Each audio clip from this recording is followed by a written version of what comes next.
protesters against the Pakistani authorities remain on the rise.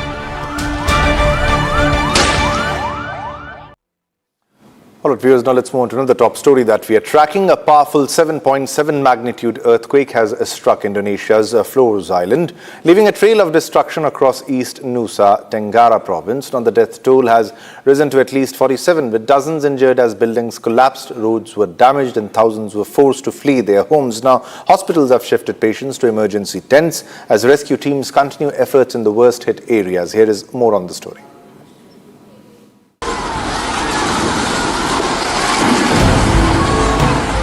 Scenes of devastation are emerging from Indonesia's Flores Island after a powerful 7.7 magnitude earthquake struck Indonesia's East Nusa Tenggara province. The shallow quake triggered widespread damage across the province, flattening buildings, damaging roads, and forcing thousands from their homes. More than 230 aftershocks have rattled the region, complicating rescue and relief operations. Let that sink in, viewers. More than 230 aftershocks, which amounts to one aftershock every 10 minutes. Adding to that, hospitals were among the structures which were badly hit as medical staff moved patients outdoors and set up treatment tents as authorities assessed damage to buildings. However, emergency responders continued treating the injured while collecting critical medical supplies from the affected facilities. I'm in the earthquake. I'm in the room. My room is in the first floor, so I just run away from the room. So yes, I think is there any? Maybe that's all. The quake sent residents and visitors rushing into the streets as powerful tremors shook communities across Flores. Authorities initially issued a tsunami warning, prompting coastal evacuations before it was later lifted. However, several coastal areas continued to report tsunami waves and flooding.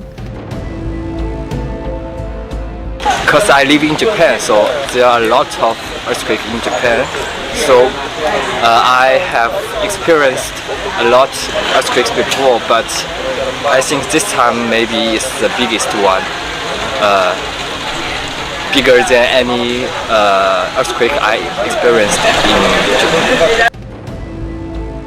Landslides have cut key transport routes, while power outages and communication disruptions have slowed efforts for rescue teams to assess the full scale of the disaster. More than 2,000 people have been moved to temporary shelters as search and rescue teams continue operations across the worst-hit districts of Sikka, Manggarai and East Manggarai.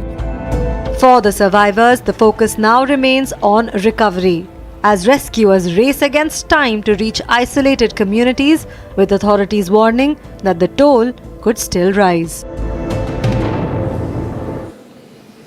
As the nation remembers former PM Shri Atal Bihari Vajpayee on his 8th death anniversary, Prime Minister Narendra Modi paid floral tributes to the late PM at his memorial in Sadaiv Atal. Several other key political leaders also paid their tributes to the late PM and praised his service to the nation. Let's take a quick look at the event.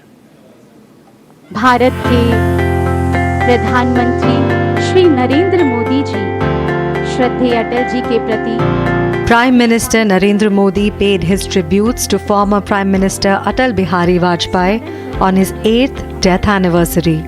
सभी के प्रिय आदरणीय श्री नरेंद्र मोदी जी हमारे भारत के प्रधानमंत्री श्रद्धेय अटल जी को As the nation paid homage to the late Prime Minister, the key political leaders also paid their respect. The homage ceremony, held at Vajpayee's memorial, Sadaiv Atal, saw political leaders paying tribute to his late Prime Minister and praising his contributions to the nation.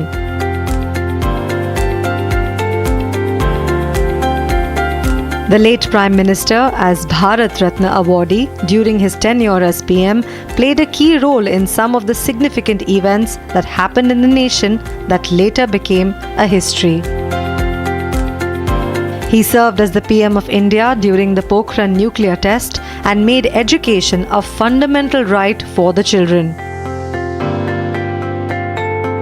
The Union Cabinet Minister under his leadership officially approved the ISRO proposal for the lunar mission. The Golden Quadrilateral project that connects the 4 major metropolitan cities of India was also proposed, planned and initiated during his tenure. Prime Minister Modi in his tweet described Vajpayee as an extraordinary statesman, adding that his efforts had inspired generations. Home Minister Amit Shah referred Vajpayee as a patriot and a politician who dedicated his life for the service of the nation. President Draupadi Murmu and Vice President C.P. Radhakrishnan also joined the PM and paid tribute to the late Prime Minister. Other key leaders of BJP were also seen paying their tribute to the late leader. The late PM had served the nation for 3 times and was conferred as the Bharat Ratna in 2015. Now, Prime Minister Narendra Modi shared a glimpse of his morning routine with the cows and peacocks, saying that the animals came to meet him before he left for the Red Fort on Independence Day. Sharing a video on social media platform Instagram, now PM Modi said that feeding the animals every morning is part of his daily routine. We leave you with these visuals shared by the Prime Minister.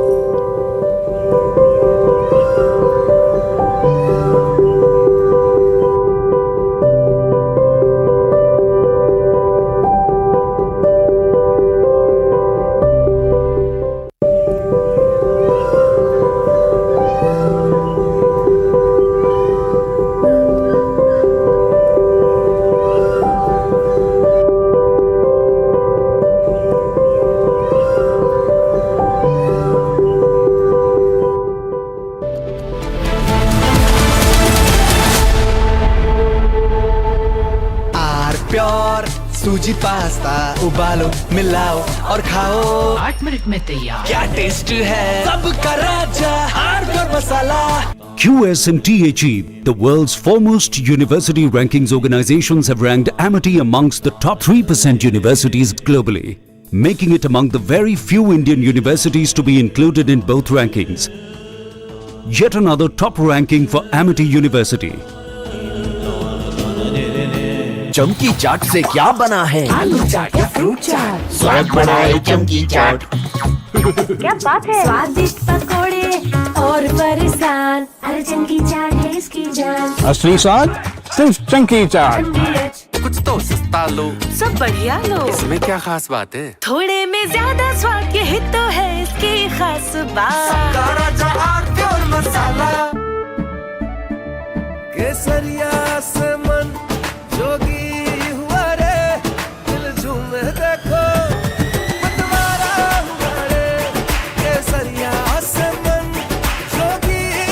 हर पल मनाओ केसरी त्योहार। विमल, बोलो जुबान Kesari.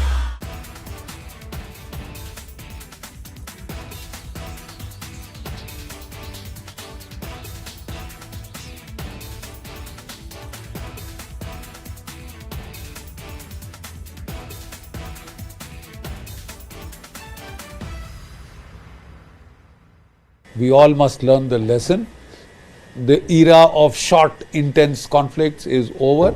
We are all should be ready for long, drawn-out wars that tax and test the national stamina. There are unconfirmed reports that Iran has made a nuclear bomb. They have dropped enough indications that they have the bomb. Their top leader, he has made a statement that we now have the bomb. They had already upgraded up to 60%. They had 450 kgs of enriched uranium, and all this while when Donald Trump was trying to bomb them to smithereens, they have continued with their nuclear program to save their bloody lives. Because there are people who are quite capable of using the nuclear bomb against Iran because they couldn't get it to get onto its knees. So there were people crazy enough to use the nuclear bomb against subhumans. The bomb was ready, but it was not used against Europe. It was not used against Hitler and the Germans. It was used against non-white people. It was used against Asians to be treated as guinea pigs when there was no need. Japan was almost close to surrender because of the firebombing of the cities of Japan, because the Russians had also intervened and they knew the game was up. They were going to surrender anyway. Nevertheless, they were bombed. Nevertheless, they were bombed to test the bomb on live Asian civilizations, live Asian people. So, Iran was not sure whether there are people who are not desperate enough, because they had promised the world in 48 hours we will finish Iran, we will destroy Iran. If we can't destroy them that way, we will destroy their economy. For 48 years, sir, what have you been doing but trying to destroy the economy of Iran? Have you been able to destroy it? No, sir. Those people are resilient, they have fought it, and I salute that courage. I salute that tenacity. I salute that will to fight. I salute their patriotism, period. I cannot say the same of the United States. You know, it was an unnecessary war of choice. There was no direct threat to the continental United States. The American soldiers and sailors are saying, sir, we are prepared to fight and die for our country, but we are not prepared to die for... Hello everyone and welcome to Viksit Bharat 2047 Infra and Realty Edition 2026. Now this edition is presented by Adani, co-powered by Arjaneka Estate, co-powered by Signature Global, pioneering real estate in Gurugram Skyline, and associate sponsor Trevok. Imagine, innovate and inspire. Now viewers, when we talk about the conversations which are going round about India's development, airports have become the most visible symbol of that trajectory.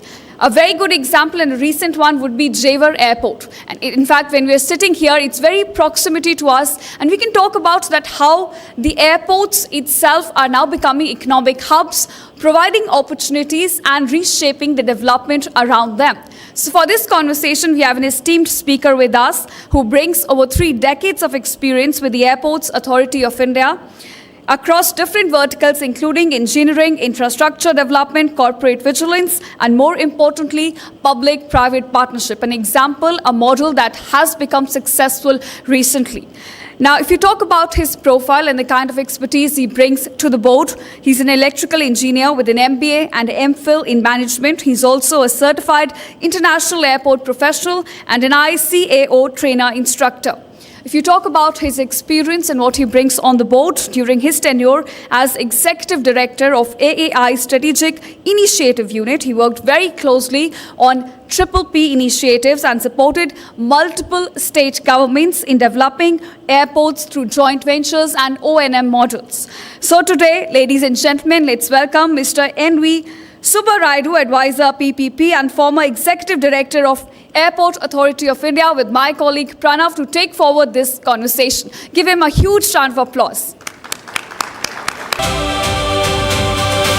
Just for a quick introduction about our guest today, he's basically an expert who's behind the execution of airports, the construction of airports with a PPP model. That's the public-private partnership, wherein the government awards a contract to a private player who then constructs the airports and the entire ecosystem around that comes up. Mr. Subbaraidu, thank you very much for coming here and talking to us.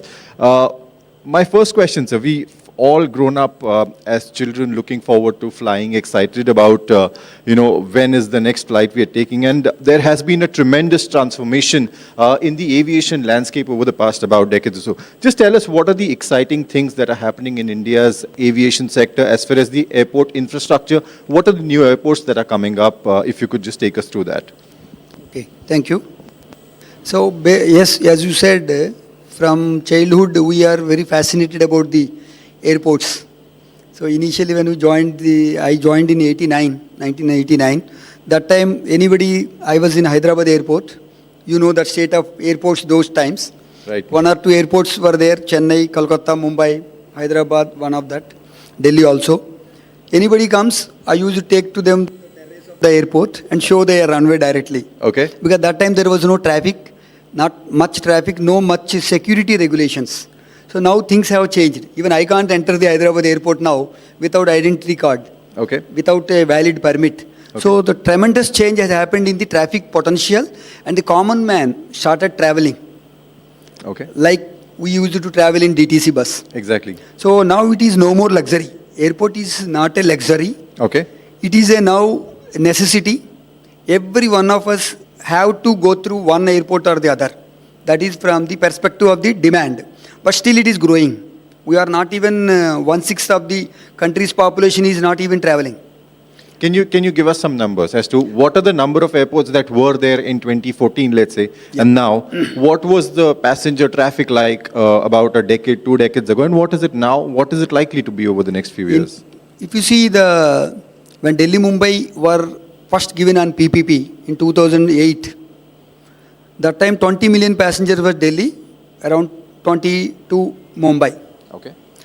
Now you see that around 60 million passengers Mumbai has crossed already, and around 80 Delhi. This is the just two airports comparison. From a small population, now around 344 million, that is 3.4 crores travelers are traveling through India. Okay. And 2014 we have got around 65, 70 airports. Now the figure has come to 160. Okay. This is with the last 10 years. Right. And PPP airports are now the way of our infrastructure development. Okay. How many airports are likely to come up in the next about 10 years? The figure is target of Government of India has given it 200. Definitely it is going to be crossed. By 2040, we will be having 350 airports. Okay. And small airports, small cities also will be connected. Right. Remote connectivity, that is so it will not just be limited to bigger cities like Delhi and Mumbai, but even to smaller. Here I want to bring one point into question is that, NMIL, for example, the Navi Mumbai International Airport Limited, there has been an entire ecosystem, a city that has come up around that. Sure. How do you assess the next generation of airports, and what is the airport aero city or airport city model that has been coming up over the past about few years through the PPP model? How do you think that is going to transform India's economic landscape in smaller towns? See, now airports are no more an isolated places like malls or something. Airports are the epicenter of the development. That is one. We are not building airports for city now. The cities will be built around the airports. Wherever there is airport, there will be a city. So now we are seeing the ecosystem. City will be built around the airport. First epicenter starting point is airport, because certain restrictions are there to development, because the builders have to follow the height restrictions because of safe landing of aircrafts.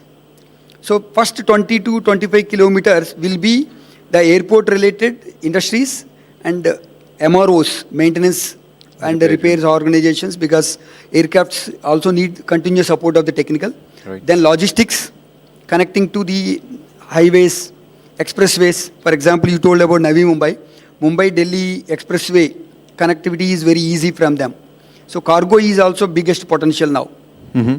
So airports will be not only a simple transport hub, it will be complete economic activity hub.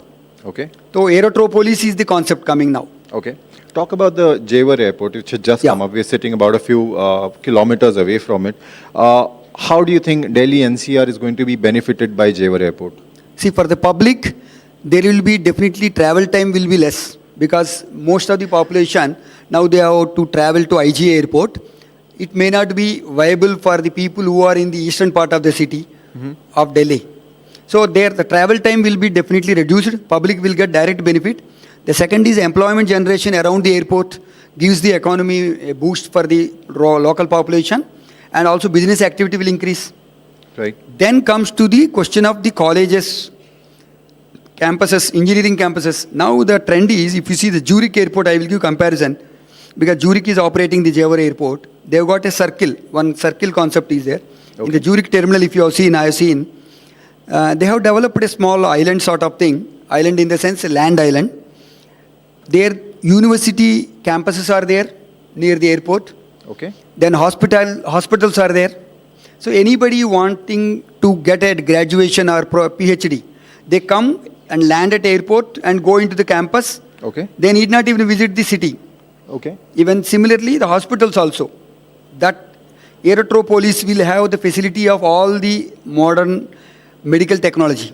And you see Jewar. Yes, I have seen Jewar. Becoming... The Zurich, which is operating now, Jewar. Okay. Zurich City Airport has developed this concept. Wonderful. So that example, I definitely feel that it will be coming to here also.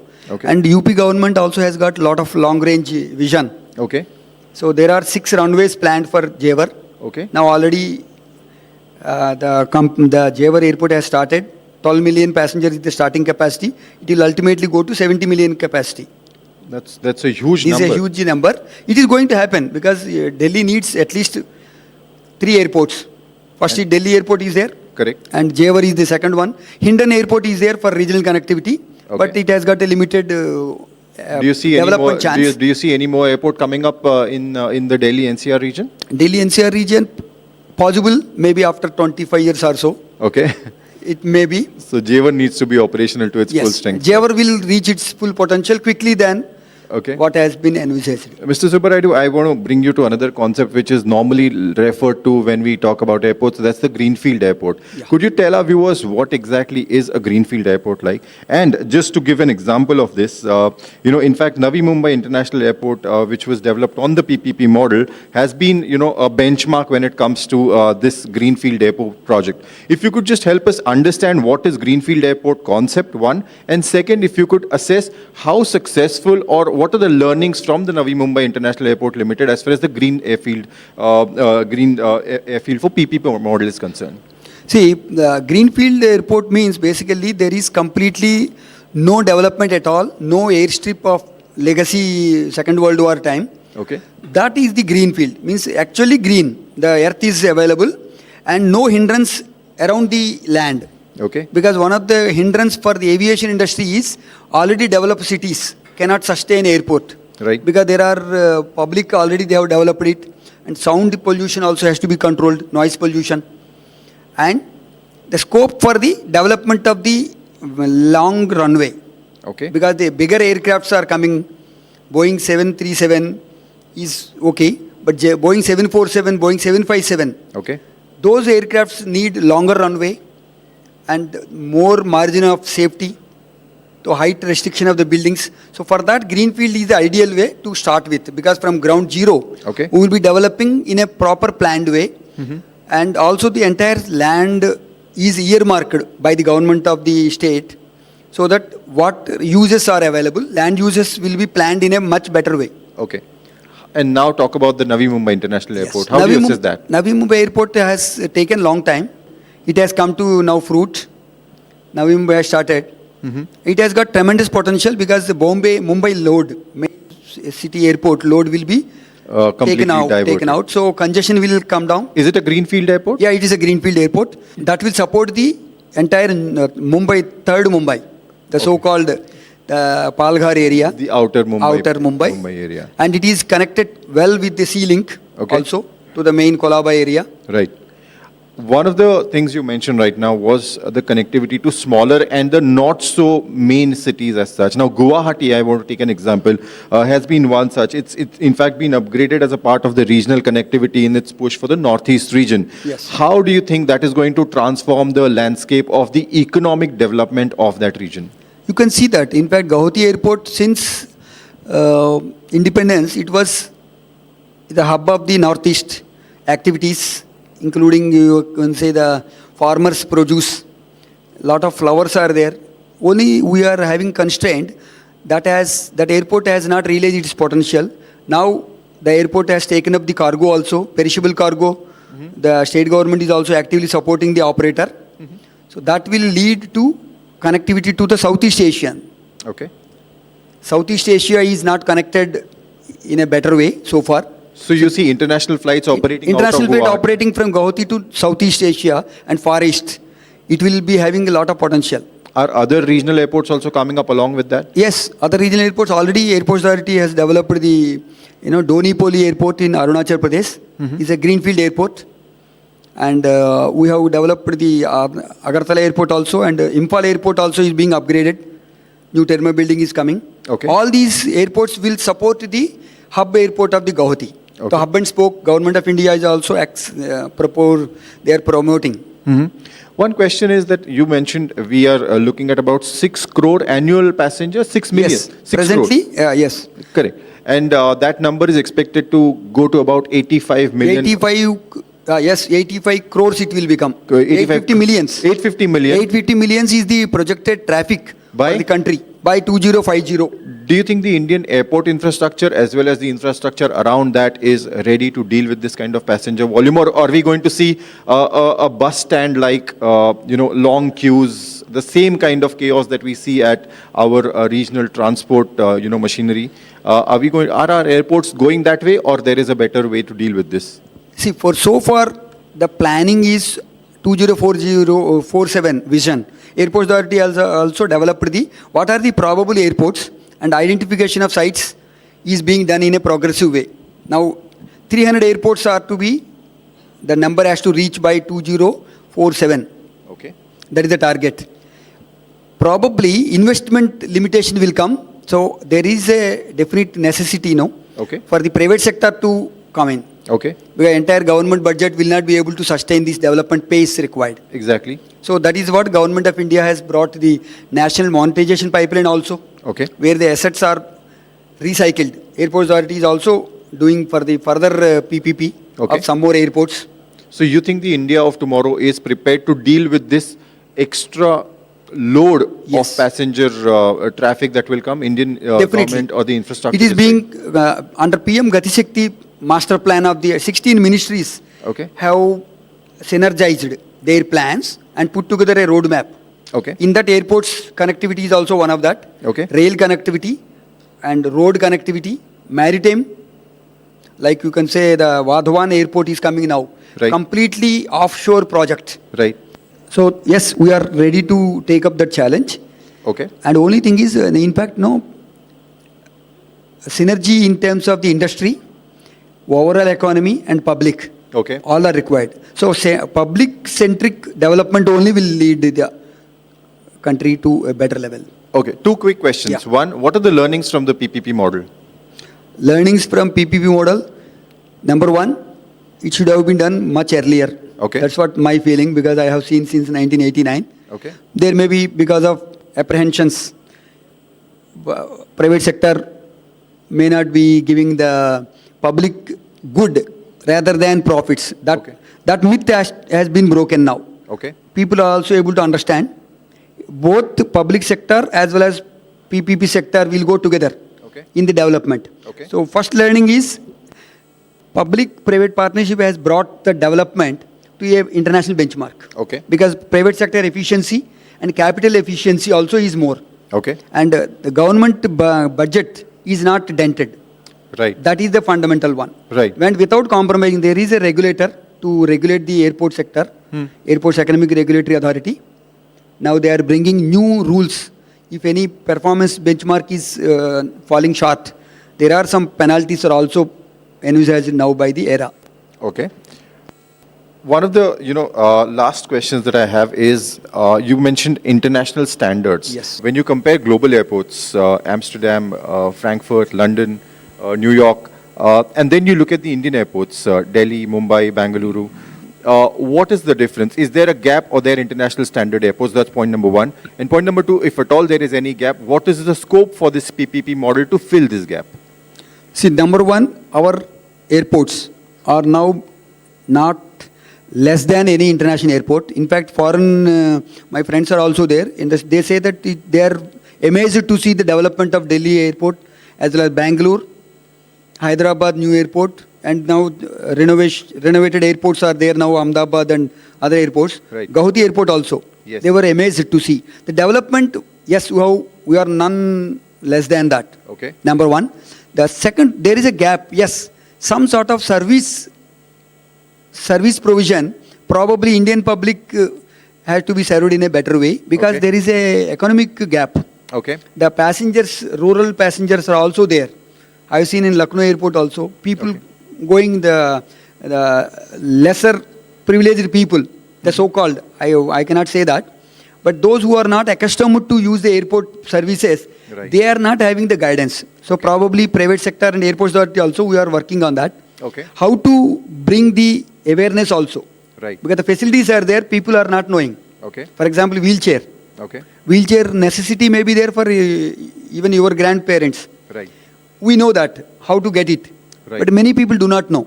So there the may help you desks and active support is required. So there the scope is there. Okay. Where I think we can learn from other countries. So the care of the humans and underprivileged. Right. So what we necessarily looking at is an infrastructure development, focus on infrastructure development through the PPP model. Yes. And what will happen is the participation of people as well as private players. Yes. Which will evolve India's ecosystem in the years ahead. Definitely. In fact, PPP, public-private partnership, I will add one more P. Public-private people participation. So that people concept, we should keep it in mind. Ultimately, who bothers about the airport quality? Nobody bothers. They want free, happy travel without hassles. They don't see the airport look and structure. Right. But ultimately, they want ease of going through the airport. A lot is being done with Digi Yatra and that kind of Digi Yatra is one other thing. Now, in immigration also, they have done fast-track immigration. Government of India has brought. Right. So, with simple biometric, you can pass through the immigration also without any hassle. And the passenger-centric development, lot of scope is there. Okay. But airport authority is also working and the PPP partners also leading that way. We are learning from each other. Wonderful. The best practices have to be learned by everybody. Wonderful. People as well as Yes. agencies. Wonderful. Mr. Subbarayu, thank you very much for sharing your experience with us. There's a lot of exciting development happening in this field.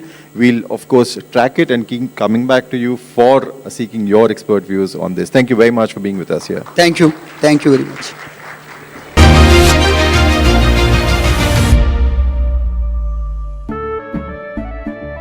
केसरिया से मन जोगी हुआ रे दिल झूमे देखो मतवारा हुआ रे केसरिया से मन जोगी हुआ हर पल मनाओ केसरी त्योहार विमल बोलो जुबान केसरी। चमकी चाट से क्या बना है? सैंडविच लस्सी और छाछ हर घूंट में चमकी चाट ड्राई फ्रूट और दही बड़े चमकी चाट से स्वाद बढ़े। असली स्वाद सिर्फ चंकी चाट।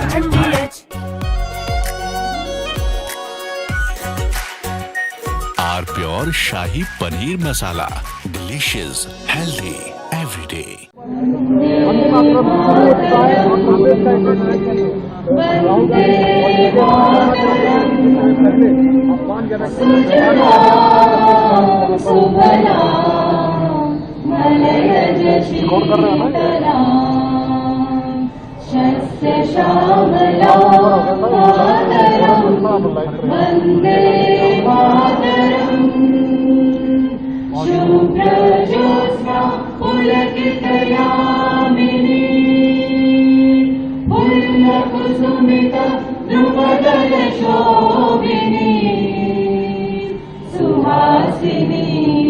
सुमधुर भाषिणी सुखदां वरदां मातरं वन्दे मातरम् कोटि कोटि कण्ठ कल कल निनाद करले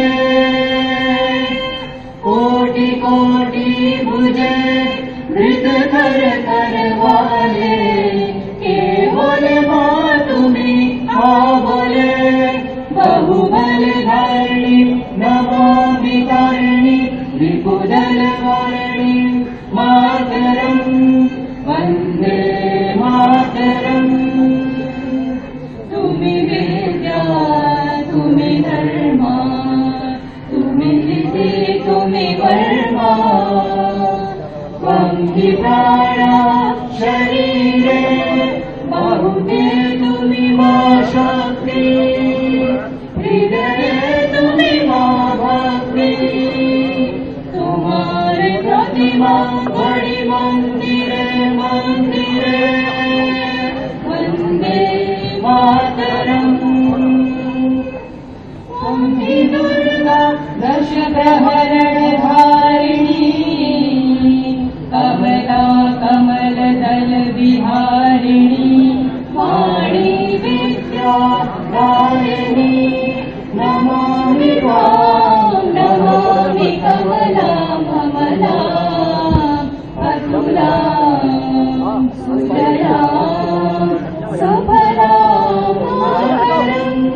विजयी विश्व तिरंगा प्यारा झंडा ऊंचा रहे हमारा सदा शक्ति सरसाने वाला प्रेम सुधा बरसाने वाला वीरों को हर्षा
हर पल मनाओ केसरी त्योहार। विमल, बोलो जुबान केसरी। आराम से आराम से। हाँ। सामान देना भैया। अब आगे क्या करना है? वो पिट्टू की पर्ची में देखो ना, कहाँ गई पर्ची? नमस्ते जी। हाँ? मुझे पता है वो पर्ची में क्या लिखा होता है। आप चलिए मेरे साथ। व्हील चेयर, ये आपका और ये हाँ। आपका। पर्ची में शॉपिंग की बात तो जरूर लिखी होती है। थोड़ी पेट पूजा की बात कोई पर्ची में ना लिखे, ऐसा हो सकता है? Tiffin thank you. अरे पर्ची मिल गई। पर्ची में तो ये सब लिखा ही नहीं था। हम है ना आपकी पर्ची। सिर्फ वर्ल्ड क्लास एयरपोर्ट्स नहीं चलाते हैं, आपके सफर में हम सफर बन जाते हैं। अदानी, हम करके दिखाते हैं। आर प्योर सूजी पास्ता, उबालो मिलाओ और खाओ। 8 मिनट में तैयार। क्या टेस्ट है सबका राजा। Are pure masala.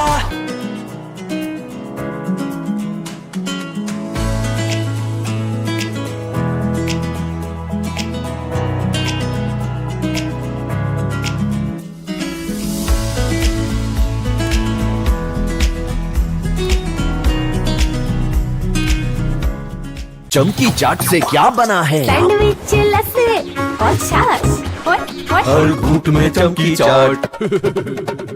Dry fruit और दही बड़े। चमकी चाट से स्वाद बढ़े। असली स्वाद सिर्फ चंकी चाट। रानी, इस घर में कुछ है जो टूटता नहीं। ये पिलर कभी नहीं टूटेगा। रुंगटा स्टील TMT से बना। रुंगटा नहीं तो घर स्ट्रॉन्ग नहीं। रुंगटा स्टील TMT बार एकदम solid.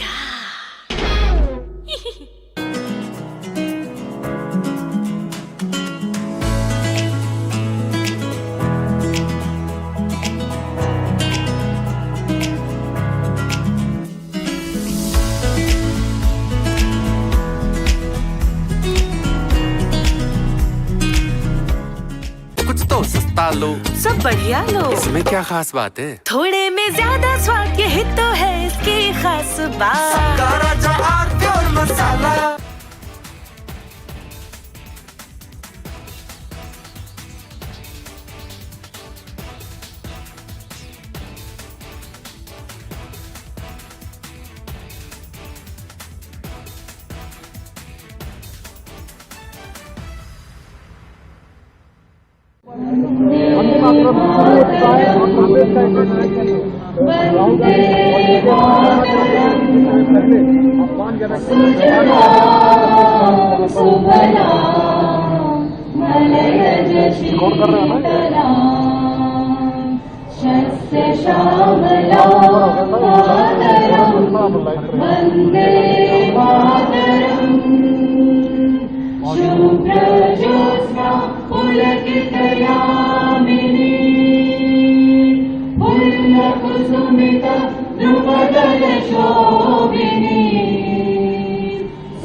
Asia's largest news headquarters.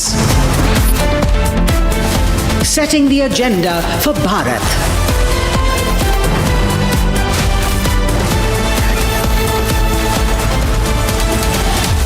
You're watching Republic.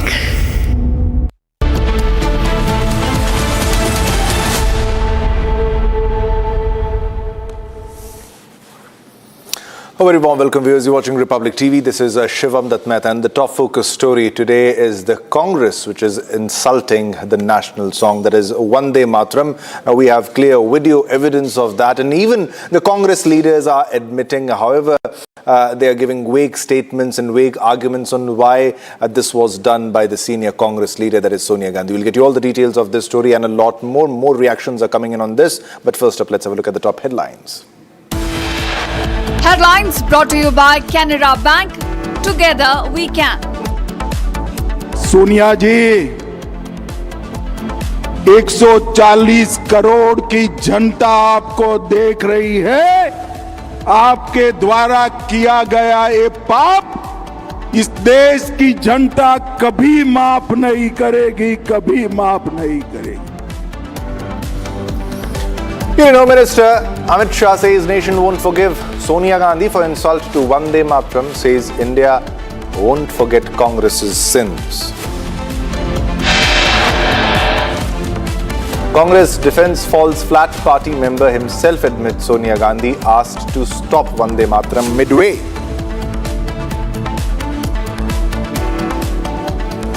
It's unfortunate. There should not be any controversy on Vande Mataram. It's our national song.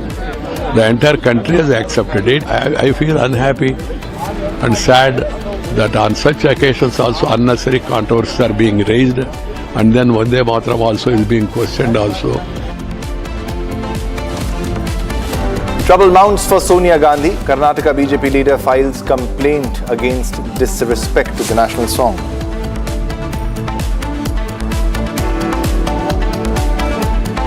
PM Modi's Dimagi Naxal jibe hits Congress hard. Congress leader owns to the remark, says proud to be a Dimagi Naxal. An ex-TMC MLA Ashish Banerjee found dead under mysterious circumstances. Body found hanging in party office. 5 army personnel missing after massive cloudburst hits Arunachal. 4 killed in landslide.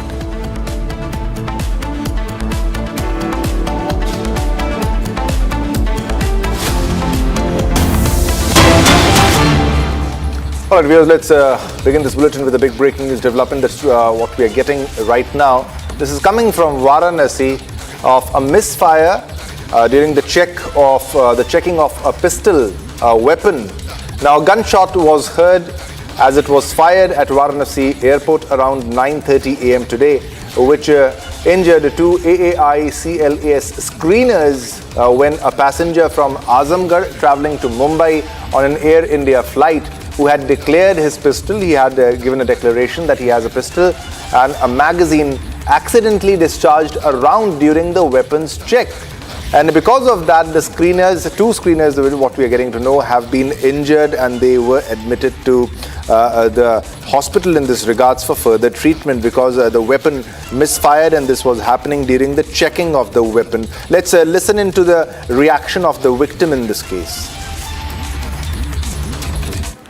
वो weapon करने के लिए हम लोग screening करने आए थे। Passenger का विपन जब आते हैं तो वो स्क्रीनिंग हम लोग को करने के लिए बुलाया जाता है।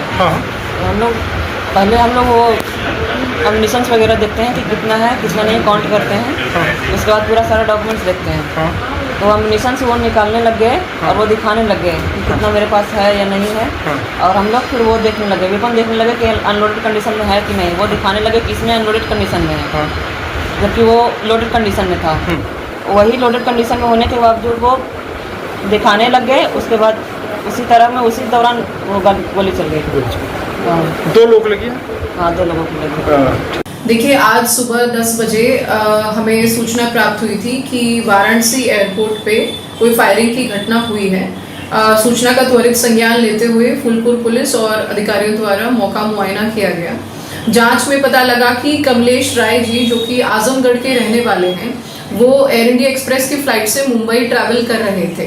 एयरपोर्ट अथॉरिटी द्वारा हमें सूचना दी गई कि इन्होंने अपने साथ कैरी करने वाली लाइसेंस शुदा पिस्टल, जिसका ऑल ओवर इंडिया परमिट है, उसको पहले से डिक्लेयर किया है। जब बोर्डिंग से पहले मानक अनुसार CISF और एयरलाइन स्टाफ के द्वारा इनकी फ्रिस्किंग चेकिंग की जा रही थी, तभी चैम्बर में मौजूद एक राउंड दुर्घटनावश फायर हुआ और वहीं खड़े हुए 2 ग्राउंड स्टाफ के कर्मचारियों को चोटें आई हैं।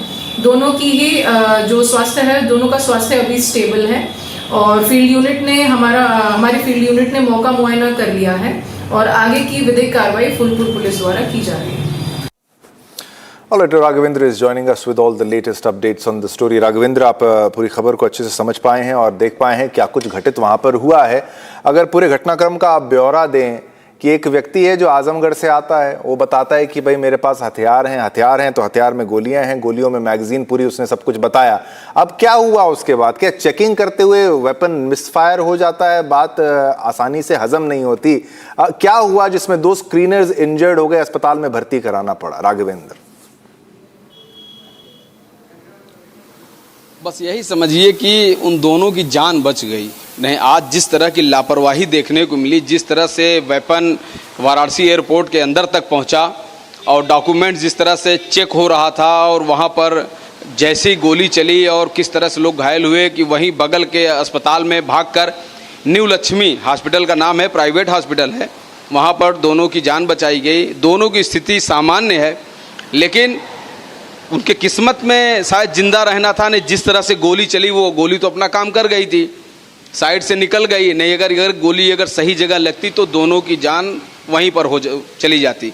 तो इस घटना की जिम्मेदारी वहाँ के सुरक्षा कर्मियों को भी लेना चाहिए कि ये जो दुर्घटना हुई है ये नहीं होनी चाहिए। बंदूक में आप गोली भर के कैसे, आप भरी हुई बंदूक कैसे लेके आप जा सकते हैं?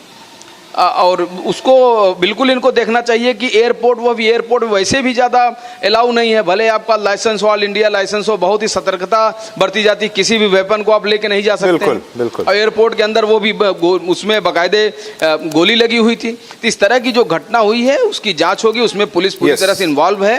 पुलिस का उसमें बयान भी आया है कि जाँच जारी है। ठीक, पीड़ित का भी बयान आया किस तरह से वो डॉक्यूमेंट चेक कर रहे थे और उस समय गोली चल गई। तो कहीं न कहीं ये घटना बहुत गंभीर है। एयरपोर्ट की घटना है, एयरपोर्ट पे तो बहुत ही सख्त चेकिंग होती है कि आप कोई भी चीज आप खाने पीने और यही समझने वाली बात है कि अगर ये गोली किसी और को लग जाती और किसी की मौत हो जाती तो ये बहुत बड़ा प्रश्न है। बहुत बहुत शुक्रिया लिहाजा पूरी जानकारी हमारे साथ साझा करने के लिए। Let's move on to another top story that we are tracking. This is the Congress party insulting the national song and it's visually evident. There is a visual evidence of that. You can see clearly Sonia Gandhi asking them to stop the rendition, the playing of the national song, that is Vande Mataram. Now after that, there's serious reactions that we have found after that. Amit Shah has, after inaugurating a statue of Atal Bihari Vajpayee in Chittorgarh, has said that Sonia Gandhi made Congress workers stop the national song midway and that the nation will not forgive Sonia Gandhi. The nation will not forgive Sonia Gandhi for this sin. And let's take a listen to the reaction of the Home Minister.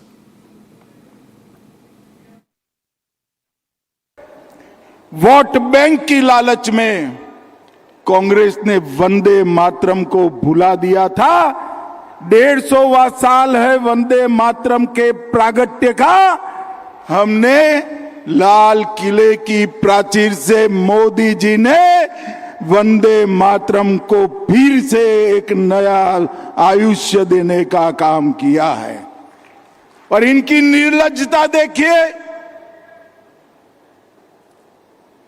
Congress party के मुख्यालय पर वंदे मातरम का गान हो रहा था। चालू गान में कांग्रेस की नेत्री सोनिया जी ने कांग्रेस अध्यक्ष को गान रोकने का कहा। हम सब टीवी पर देखते रह गए। 80 साल के बाद बंकिम बाबू का ये अमर मंत्र, अमर गान जब फिर से सम्मान प्राप्त कर रहा है, वो भी सोनिया जी को राज नहीं आता है। सोनिया जी, 140 करोड़ की जनता आपको देख रही है। आपके द्वारा किया गया ये पाप इस देश की जनता कभी माफ नहीं करेगी, कभी माफ नहीं करेगी। कोई स्वप्न में भी कैसे सोच सकता है कि वंदे मातरम उसका गान अधूरा छोड़ दिया जाए? कांग्रेसियों को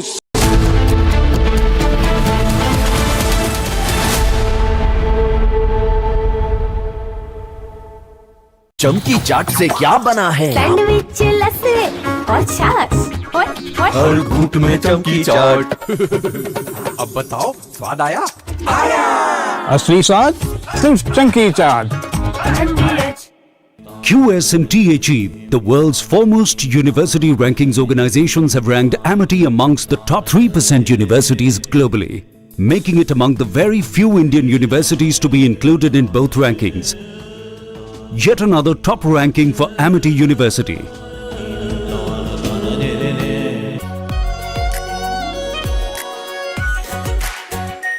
R Pure Shahi Paneer Masala, delicious, healthy, everyday. चमकी चाट से क्या बना है? आलू चाट या फ्रूट चाट, स्वाद बनाए चमकी चाट।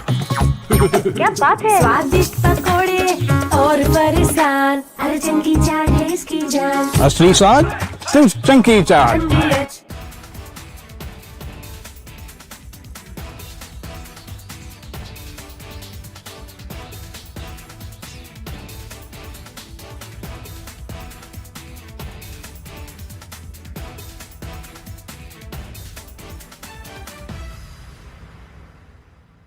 We all must learn the lesson.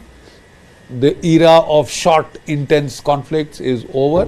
We are all should be ready for long, drawn-out wars that tax and test the national stamina. There are unconfirmed reports that Iran has made a nuclear bomb. They have dropped enough indications that they have the bomb. Their top leader, he has made a statement that we now have the bomb. They had already upgraded up to 60%. They had 450 kgs of enriched uranium. And all this while, when Donald Trump was trying to bomb them to smithereens, they have continued with their nuclear program to save their bloody lives. Because there are people who are quite capable of using the nuclear bomb against Iran because they couldn't get it to get onto its knees. So there were people crazy enough to use the nuclear bomb against subhumans. The bomb was ready, but it was not used against Europe. It was not used against Hitler and the Germans. It was used against non-white people. It was used against Asians to be treated as guinea pigs when there was no need. Japan was almost close to surrender because of the firebombing of the cities of Japan, because the Russians had also intervened and they knew the game was up. They were going to surrender anyway. Nevertheless, they were bombed.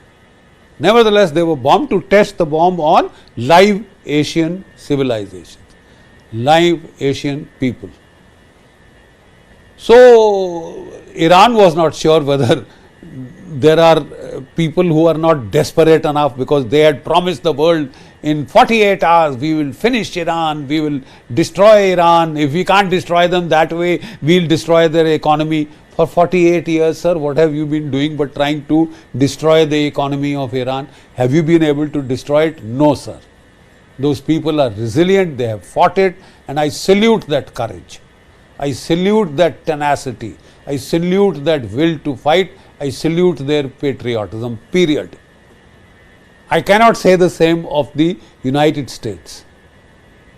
You know, it was an unnecessary war of choice. There was no direct threat to the continental United States. The American soldiers and sailors are saying, sir, we are prepared to fight and die for our country, but we are not prepared to die for another country. We are not prepared to die for Israel. They may have funded your presidential campaign. They may have funded every congressman's campaign for the Senate or the Congress. But that doesn't mean the American people count for nothing. The non-Epstein class counts for nothing. You can get them murdered, you can send them. And if you want to fight a forever war, you might as well set in the policies of rotation, rotating troops in contact. But you have no strategy, you have no plan. You thought it would be over in 2 days. It has lasted, sir, 180 days almost. 6 mahine, 6 months over, more or less. And there is no end in sight. And now the Iranians are saying, we are so fed up of you and your backstabbing and your lies that, sir, we will wait for you to go as a president and negotiate with the next American president. At least somebody who has some sense of honor, self-respect and sticking to the truth. So help us God. So help us God.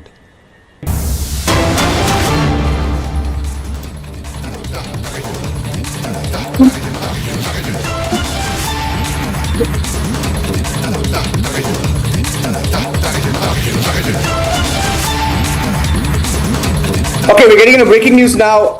We have confirmation now, big political news break on Republic TV. And we're breaking the story first here that the all-new BJP team could be announced tomorrow. And Prakash is breaking the story, and we will be joined anytime now by our editor-in-chief Arnab Goswami. And anytime now, he will be joining us live. But this is the big breaking news. Prakash, if you're there, can you confirm this for us? We are hearing that the announcement could be made tomorrow. Prakash. Yes. Prakash, can you hear me? BJP, the organizational rating is likely to happen anytime tomorrow or very soon, as we expect after the parliament session. This news is being broken on because it's been expected for the past or so, ever since a new BJP president took over as the president of the party. The national regime of the cabinet expansion is likely to I think Arnab is also joining us live. Our editor is also joining us live. Prakash, Arnab, big breaking news here, confirming that the rejig is happening tomorrow. The party rejig is happening tomorrow, likely to be followed by the cabinet reshuffle. Arnab. Yeah. Let Prakash continue. He understands the developments very well. Yes. Once he finishes, we can do our analysis. But I would like to hear from Prakash because of his vast experience in political reporting. And this is the biggest story at this Sunday. That tomorrow, I think at 12 o'clock, the completely new BJP team is going to be announced. Right, Prakash? Yes, sir.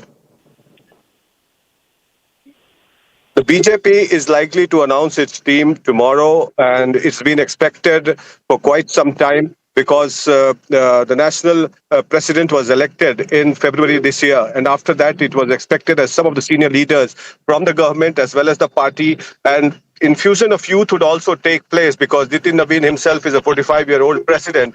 And most likely, there would be women representation in the party in large numbers with, I believe, certain women leaders also getting an important organizational role within the party.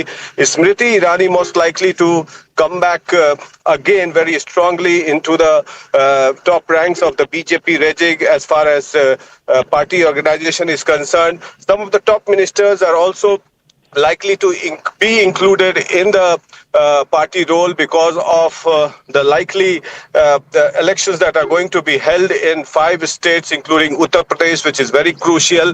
And keeping in mind the stalemate that happened in the parliament recently, the top sources in the party say that the cabinet rejig is also likely to follow very soon with the infusion of youth in the cabinet as well as within the party rank and file.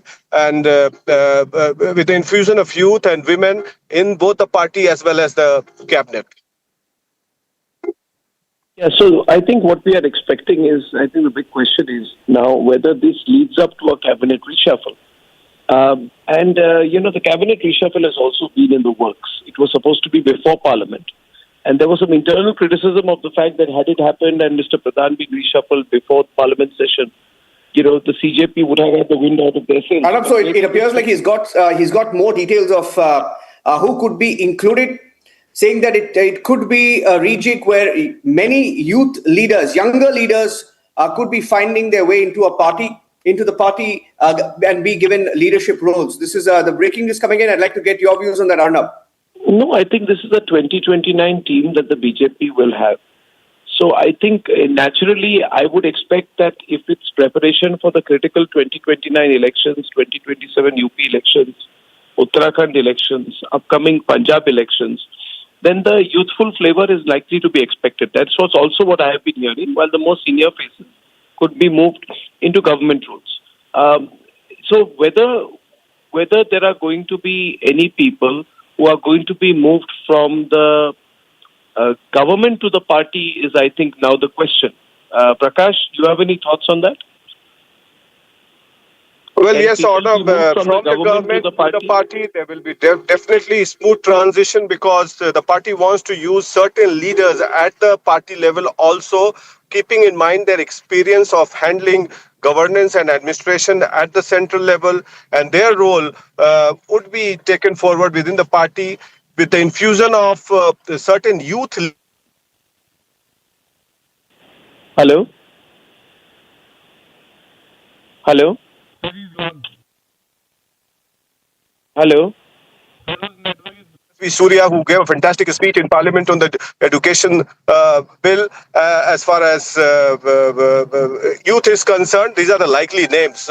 I'm not saying that these people are going to join, but these are one of the few likely names. And the infusion of youth as well as women representation would be certainly on the fore as far as BJP is concerned, because it's midway through the elections as far as the 29 elections is concerned, 3 years away, and the BJP will have to certainly prepare itself, gear up itself for 29 elections as well as the impending 27 UP elections, which is very crucial, keeping in mind the fact that they have to win UP at any cost, as well as Punjab is also a very critical state. So certain representation will be given from both UP as well as Punjab, both at the party level as well as the cabinet rejig that will follow suit after the party organizational overhaul.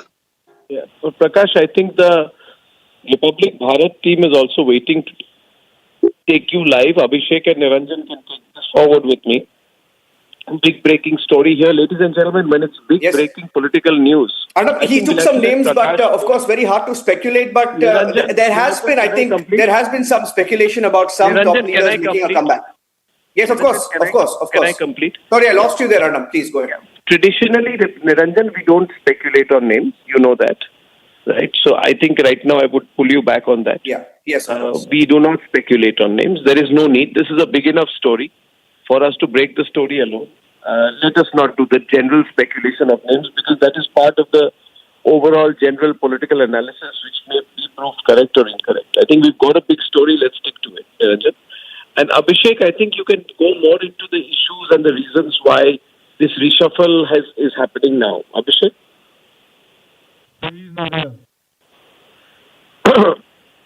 Is Abhishek there with us? I thought he was there. No, sir.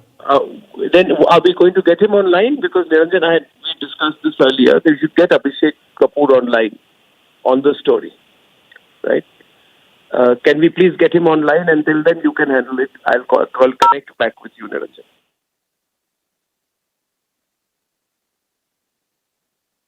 Okay, we'll try and get Abhishek back there on the line. The big breaking news update, ladies and gentlemen. I'm just repeating the big political news break here on Republic TV. There's been a big development, and we're gathering some details of the possible BJP reshuffle, most likely tomorrow. The all-new BJP team could be announced tomorrow. The formal announcement could be likely at 12 p.m. as Prakash got us the details. And this BJP reshuffle is likely to be followed by a cabinet reshuffle, and top sources telling Prakash that infusion of youth expected in the BJP rejig tomorrow? You can expect some names. And Prakash is live with us. I'm going back to him. Prakash, if you can take our viewers through the details that you're picking up of the BJP rejig. Well, Niranjan, it was pending for quite some time, ever since the election of the new BJP president. And initially, it was supposed to be held before the parliament session, which concluded 2 days back. And now, I believe we've been told by our sources that the BJP is ready with its list of office bearers. And most likely, it is going to happen very soon. Most likely, it may happen tomorrow or whatever. But it is going to happen, keeping in mind the fact that the recent resignation of Dharmendra Pradhan also, as well as the stalemate that continued within the parliament, both the houses of parliament and the way parliament proceedings were stalled. The BJP is up for overhauling both at the party level as well as the cabinet level. Some of the top leadership may be heading their way into the party administration. Some party functionaries may be inducted into the cabinet. And one thing is for sure, with the recent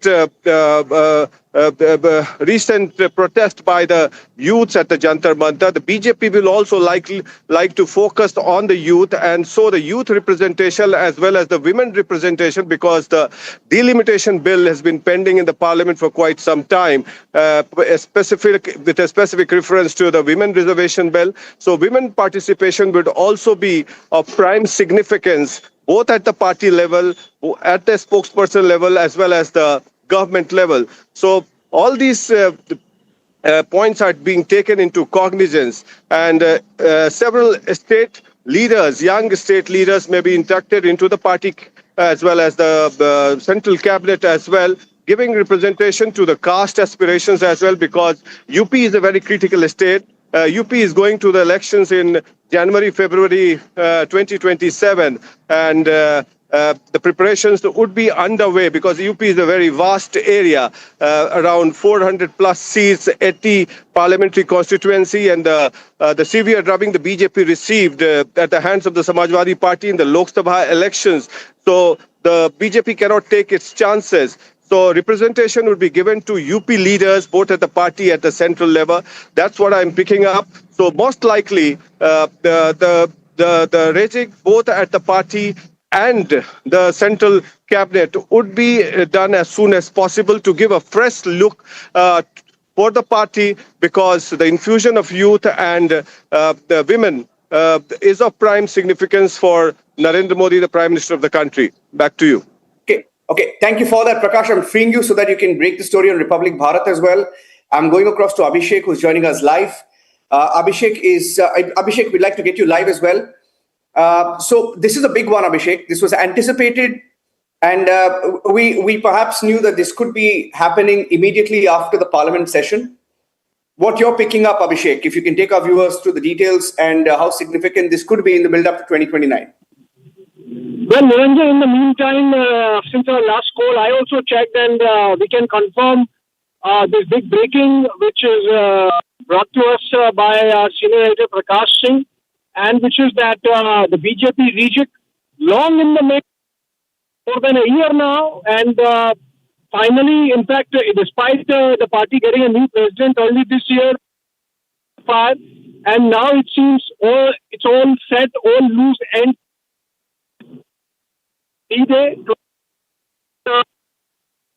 Essentially, this is a list of president, for example, senior vice president, secretary, general secretaries, the media team, spokespersons. Now, in totality, this is something between 80 on the lower side, Niranjan, or maybe 70 on the lower side, and about 150 on the higher side, depending on how much the BJP president decides to absorb. And then, of course, there are supplementary rounds that happen, but not much. Essentially, what you're going to see is a broad contour of what the Nitin Naveen team, what the Gen Z team, so to say, the next gen, rather not Gen Z, but next gen team of BJP is going to look like. The contours of that are going to become clear tomorrow when this list is out. Now what happens is that this is that typically happens aligned with every new party president, or as per the constitution of the party, happens every 3 years. This is happening after a lag of 5 years and more because of various reasons, because of which the transition from JP Nadda to the next president had gone. Even after Nitin Nabin took over as president, one issue or the other kept cropping up, because of which finally this day has arrived when the rejig is happening. Now the reason why, Niranjan, we are saying that this is co-terminus with the cabinet reshuffle is because we are looking at the Modi 3.0 government, or this Union Council of Ministers, almost halfway through, actually since 2024, 2 years plus now, since the third Modi cabinet took shape. Now, this is the time when Prime Minister also does a rejig of his Council of Ministers.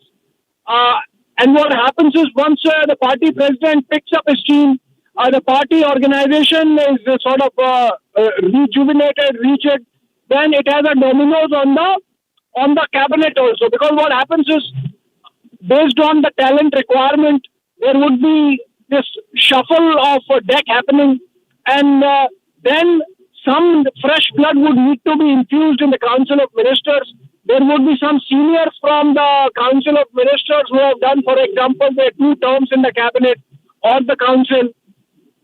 They would be moved to the party, and vice versa. So what is important to understand for the viewers is, Niranjan, that once this announcement of Nitin Nabin team happens tomorrow, we should be looking forward to a cabinet reshuffle as the next political event insofar as the BJP and the Modi government is concerned. Yeah. Abhishek, of course, we will not speculate on names as Arnab was saying. It's wrong to speculate on names. We will not do that. But are we expecting perhaps a younger team, an all-new, younger BJP perhaps?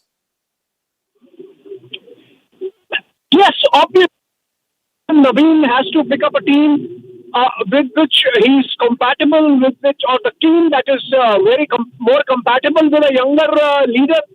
Also, some names can be speculated, Niranjan. So, for example, the Rajya Sabha terms of those ministers like Ravneet Singh Bittu that were not renewed, obviously, you can expect that those ministers in the reshuffle would be coming out of the Council of Ministers, which means that they might get a role in the Nitin Nabin team, because remember, Punjab is also heading into elections. So that's just one example I gave.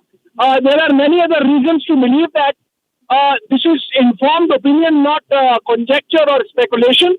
So, for example, the changes and realignments, the political realignments that have taken place, Niranjan, in the Lok Sabha, the manner in which, for example, a breakaway group of TMC is now supporting the NDA or is part of the NDA through the NPCI, the fact that Shiv Sena, UBT, 6 of their MPs are now part of the NDA through the Shiv Sena, Eknath Shinde. So if you take all these things into account, it is legitimate to conclude that the reshuffle of the cabinet would also reflect some of these changes and realignments, and hence, as a corollary, the Nitin Nabin team would also be accommodating some leaders from the party to make space in the Council of Ministers. So I think it is beyond speculation. It is confirmed, and what we are seeing is that tomorrow we are going to see the step 1 of the major rejig of the Delhi establishment, so to say, that's taking shape over the next week to 10 days, or maybe a fortnight, arrangement beginning with the Nitin Nabin team getting announced tomorrow. Okay. Abhishek, stay with me, because this is the biggest breaking news update. Ladies and gentlemen, we have a big week ahead. We've had a big political week with whatever happened in Parliament, Abhishek, with the washout. We've seen the fireworks in Parliament this time, and it's been one of the most hectic news months last in July, starting July, mid-July, we've seen the entire, action in the national capital with the CJP, the government battling the opposition, not allowing the parliament to function. And you had many bills stuck, including that of the FCRA, which was sent to the JPC.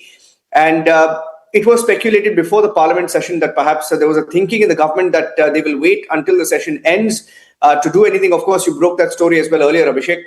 Now, given the circumstances and given, we've been speculating on a new BJP team for quite some time now, what's been the thinking in the party on the kind of new setup that they need to have? One, of course, you mentioned the different states that go to polls. Secondly, they will want younger faces.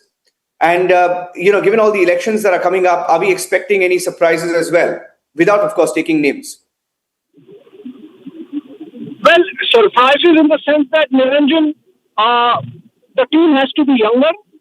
The team has to reflect the mood of the nation. And we have seen the party indicating that much with making Nitin Nabin, who's just 45 years old, the president. And the reason, in fact, I'm told why it has taken so long for the party to decide this team and make the announcement, which is finally happening tomorrow, is because there was a lot of to and fro within the party, within the party decision-making mechanisms. And also remember, there is a lateral consultation that takes place with the Rashtriya Swayamsevak Sangh. That's one of the unsaid principles insofar as the BJP decision-making is concerned, though of course it happens through the institution of General Secretary Organization, who in the present is Mr. B.L. Santosh, and that's basically a General Secretary Organization at the national level, and the same post at the state level essentially corresponds to an interlocutor who comes from the RSS into the party organization. So I think surprises are going to be there in terms of the transition that is going to happen to the next generation. So you are going to see a glimpse of who the national leaders of the BJP would be 5 years or 10 years down the line. And it's not the first time this is happening. So it happened from the Vajpayee Advani BJP to the Modi Shah BJP now to Nitin Nabin. Remember, even JP Nadda was younger and Nitin Nabin is much younger. So you will see some of these names that we keep seeing in terms of BJP's younger leadership getting additional or higher responsibilities within the party organization, and vice versa. Niranjan, by the way, if you see tomorrow some of the veterans from the Council of Ministers, some of the senior cabinet ministers getting reflected in the party list, then you can understand and believe so that those people are going to come out of the cabinet when the cabinet reshuffle happens, and they would remain in the party most likely. And then those vacancies that get created in the cabinet, they are going to be filled in by the younger lot. So I think it's going to be a two-way street between the new central committee or the central leadership of the BJP or Nitin Nabin team, as it is called now, and the cabinet or council of ministers. And so surprises would be along those lines, Niranjan. Okay, very interesting. We're not getting into the names. We're not speculating. We've never done that as a channel. In fact, it's been our policy, like Arnab said, not to speculate on names, except to give the big story of the possible rejig tomorrow. Of course, Abhishek, so when a party rejig happens, what are the different departments where you can see visible changes to the thinking? Of course, the thinking will change. The communication strategy will change. For the layman, I mean, can you break this down for us? How does the what are the different aspects to a BJP reshuffle? What are the different departments where you can see changes, new names, new faces? Well, upfront, Niranjan, 2-3 factors which determine the new team is that the president has to have a close team, a crack team, so to say, around him, 5 to 10 people. Most of them are like general secretaries and secretaries of. Then you have the elders, so to say, accommodated as senior vice presidents, and then vice presidents. Then you have the Morcha president, so you would have the Mahila Morcha president, you would have the SC/ST Morcha president, you would have the OBC Morcha president, the Kisan Morcha president. All these, so whatever you call them of the party, the morchas as they are called in the BJP, their respective heads and then their respective vertical organizations. That itself is about anything between 20 people on the lower side to about 40 people on the higher side, the respective morchas, and the national team of between the lower side 20 people, higher side 40 people. So as I said, on the lower side 70 to higher side 150 people. That's the kind of appointments that a new president has to make, and so and that's one calculation. The other is of course the elections, state elections that are coming, Niranjan, to Punjab, to Uttar Pradesh, to Uttarakhand, to Manipur, among other states, and Goa. So you're going to see the Nitin Nabin team reflecting talent from these states, or maybe some promotions from state executives to the national role, and vice versa, depending on what the party requires. Remember, it's a very cadre-based, disciplined party with a lot of mapping that goes into these appointments. So you can expect that what we are going to see tomorrow is essentially a talent mapping of the party for these states, for the national leadership and for the Council of Ministers. So that was second factor that's taken into account. The third factor is talent grooming, which obviously is how the party sort of nurtures younger crop of leadership, how they are made apprentice in the party role and then of course in the government role. The other factor is, which I mentioned earlier, Niranjan, of the realignments that have happened, political realignments vis-a-vis the allies. So the NPCI, the Shiv Sena, the DMK that we are hearing about, though of course it's a little far back as of this stage, but you never know how things realign. Of course, the NCP, the likelihood of NCP Ajit Pawar and the NCP Sharad Pawar coming together. So, that's going to then reflect in the cabinet reshuffle that's going to take place, or would reflect in the cabinet reshuffle that's going to take place. So accommodating some of those leaders who might get dropped into the party fold, these factors essentially which are going to determine how the team really looks tomorrow. Not much time, 18 hours, so to say, 20 hours, actively 12 noon is the time when the announcement is going to be made by the BJP. And because you asked, this also is going to see a change in the faces of the party. Now, by faces, I mean the communication wing of the party, the media department, as it is called. So, which means the spokespersons, the people who go on news TV, news channel debates, the people who give sound bites, the people who speak, the people who do press conferences. We are going to see a rejig.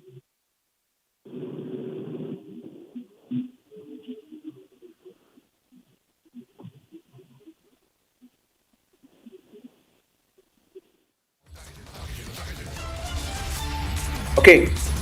Abhishek, be with me. In fact, we broke the story about 40 minutes back. The biggest political news break, ladies and gentlemen, just after the parliament session. And this was expected, and Republic is breaking the big story once again. When it comes to politics, it's first on Republic. BJP organizational reshuffle likely tomorrow. We're expecting that a little after 12 p.m. Followed by the organizational restructuring. The cabinet reshuffle. Now, Abhishek, before I let you go, if I can just pick your mind, because there is a lot of speculation about new parties. I mean, because you mentioned it, I mean, now that we are talking about it, I'd like to get your thoughts on it and what you're picking up. Because Sharad Pawar's party has met the Prime Minister, right? And they are restructuring their party as well. And there is buzz of a possible support by the DMK to the government in some form or the other. Now, when you look at all of this, it boils down to the number that we were, projecting on Republic TV, closer to a supermajority, which could be something between 349 and 355, right, Abhishek? Now, is that a real possibility? Yes, for sure. So, in the case of NCP Sharad Chand Pawar, there were two meetings with the Prime Minister. One was of Sharad Pawar and Supriya Sule alone with Prime Minister, as in these two with the Prime Minister. But that was essentially to invite the Prime Minister for the wedding reception of Supriya Sule's daughter, the reception that took place in Delhi. Then there was second meeting in which NCP Sharad Pawar's all 8 MPs under the leadership of Supriya Sule met the Prime Minister in Parliament. Now that was seen as Prime Minister's outreach on the face of it that he has made to all the MPs that party-wise he has met, or at least the MPs aligned to the NDA. Now that makes this meeting very interesting because if you look at it, NCP Sharad Chand Pawar is not part of NDA. It was the NDA leaders that the Prime Minister was meeting. And yet, for Supriya Sule to go and meet, I think this was closest that we can say we have seen optics-wise of an indication that the NCP, SCP might be getting predisposed towards joining by the route of merger with the NCP Ajit Pawar faction. Now, when it is going to happen, we don't know. But it's possible that the party announcement of the Nitin Nabeen team might set the ball rolling, Niranjan, in terms of other political changes that are going to happen in New Delhi around the cabinet, around the numbers of the respective alliances, the NDA and the Indi bloc, ahead of the winter session of Parliament. So from now till the winter session of Parliament, we are going to see all these changes one after the other. We are going to see a fast-paced politicking taking place in New Delhi. And what we are going to see tomorrow is just a beginning of those changes in the politics of the country going ahead. Oh, fantastic. Big news break here on Republic TV, ladies and gentlemen. Prakash breaking that story. We've had a marathon broadcast for the last 45 minutes with Prakash, our editor-in-chief Arnab Goswami, Abhishek Kapoor, my colleague, and we've been getting you the details of what you can expect starting tomorrow. It's going to be a fantastic and a politically packed week ahead, ladies and gentlemen. What a note to start the week on. BJP reshuffle was anticipated, likely, ladies and gentlemen, could happen tomorrow. Most likely tomorrow, post 12 p.m. Story broken by Prakash. I'm taking a short break. We'll come back with the full breaking broadcast in 60 minutes. We'll take a break. We'll come back with the full breaking broadcast, ladies and gentlemen. Stay tuned. The BJP reshuffle tomorrow. The story broken by Republic TV. Stay tuned.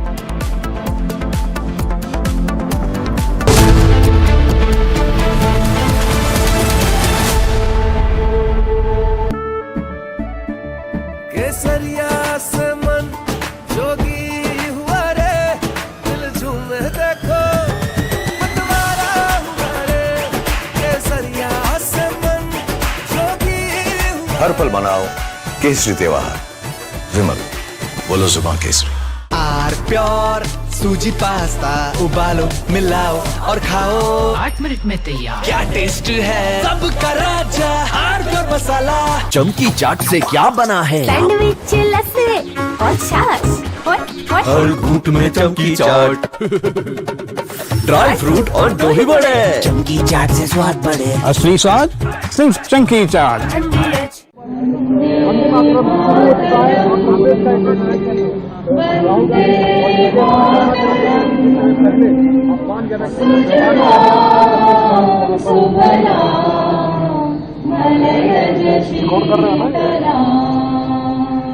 शस्य श्यामला वन्दे मातरम् शुभ्रज्योत्स्ना पुलकितयामिनी फुल्लकुसुमित द्रुपदलशोभिनी सुहासिनी सुमधुरभाषिणी सुखदां वरदां मातरम् वन्दे मातरम् कोटि कोटि कण्ठ कल कल विनाद करले कोटि कोटि भुज धृत कर करवाले के बोले माँ तुम्हें आ बोले बहुबल धारिणी नमामि तारिणी विपुदल वारिणी मातरम् वन्दे मातरम् तुमि विद्या तुमि धर्मा तुमि निधि तुमि वर्मा त्वं हि प्राणा शरीरे बाहुते तुमि मा शक्ति हृदये तुमि मा भक्ति तुम्हारे प्रतिमा बड़ी मंदिरे मंदिरे Vande Mataram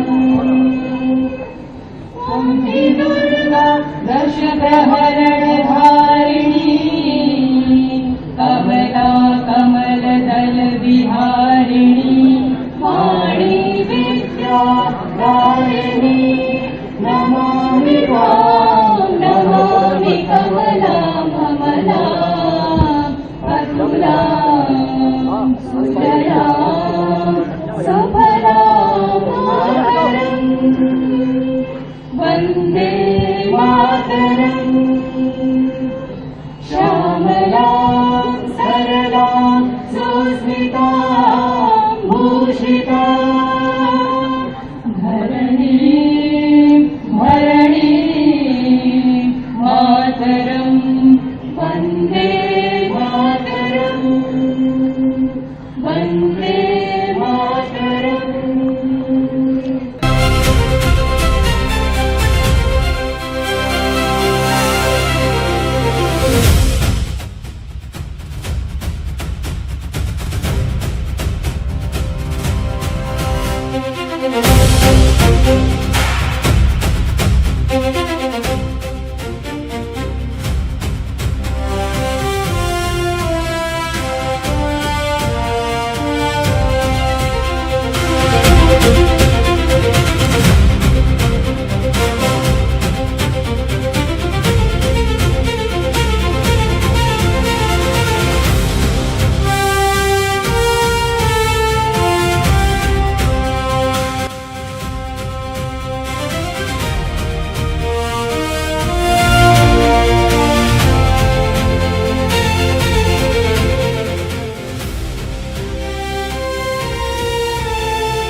from Asia's largest news headquarters, setting the agenda for Bharat.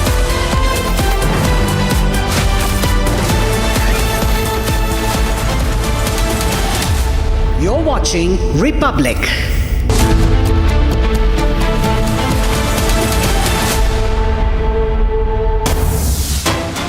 Getting you some big breaking news coming in. The biggest political news break on Republic TV. BJP reshuffle will be happening very, very soon. Most likely tomorrow. All new BJP team could be announced tomorrow. The formal announcement is likely tomorrow at noon. That is right, viewers, at noon. The BJP reshuffle likely to be followed by the cabinet reshuffle. So huge updates coming in here on Republic TV, viewers. This exclusive update that we have for you. And the big update is on your screen, flashing on your screen. Clearly, viewers, this is the biggest political news break. Okay, let's go straight across to Niranjan. So BJP reshuffle will be soon, most likely tomorrow. All new BJP team could be announced tomorrow. The formal announcement is likely at noon. The BJP reshuffle likely to be followed by cabinet reshuffle. It's very likely there will be more youth faces. There will be youth faces and better women representation. So these are two things to watch out for as Republic keeps getting you the biggest political news break which is happening. And this is going to happen tomorrow. And so the stage is set for that the BJP's electoral prospects get stronger ahead of the 2029 polls. So ahead of that, we see there's a huge reshuffle which would be happening most likely tomorrow. There's a big reshuffle happening. There'll be an all-new BJP team would be announced tomorrow. Let's go straight across to Niranjan. Okay, we're getting into breaking news now. We have confirmation now, big political news break on Republic TV. And we're breaking the story first here that the all-new BJP team could be announced tomorrow. And Prakash is breaking the story, and we will be joined anytime now by our editor-in-chief, Arnab Goswami. And anytime now, he will be joining us live. But this is a big breaking news. Prakash, if you're there,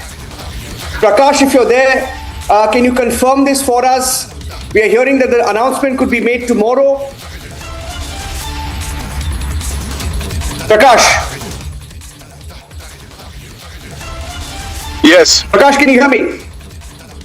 BJP, the organizational rating is likely to happen anytime tomorrow or very soon, as we expect after the parliament session. This news is being broken on because it's been expected for the past or so, ever since a new BJP president took over as the president of the party. The national rejig of the cabinet expansion is likely. I think Arnab is also joining us live. Our editor is also joining us live. Prakash, Arnab, big breaking news here, confirming that the rejig is happening tomorrow. The party rejig is happening tomorrow, likely to be followed by the cabinet reshuffle. Arnab. Yeah. Niranjan, let Prakash continue. He understands the developments very well. Yes. Once he finishes, we can do our analysis. But I would like to hear from Prakash because of his vast experience in political reporting. And this is the biggest story at this Sunday. That tomorrow, I think at 12 o'clock, the completely new BJP team is going to be announced. Right, Prakash? Yes, sir.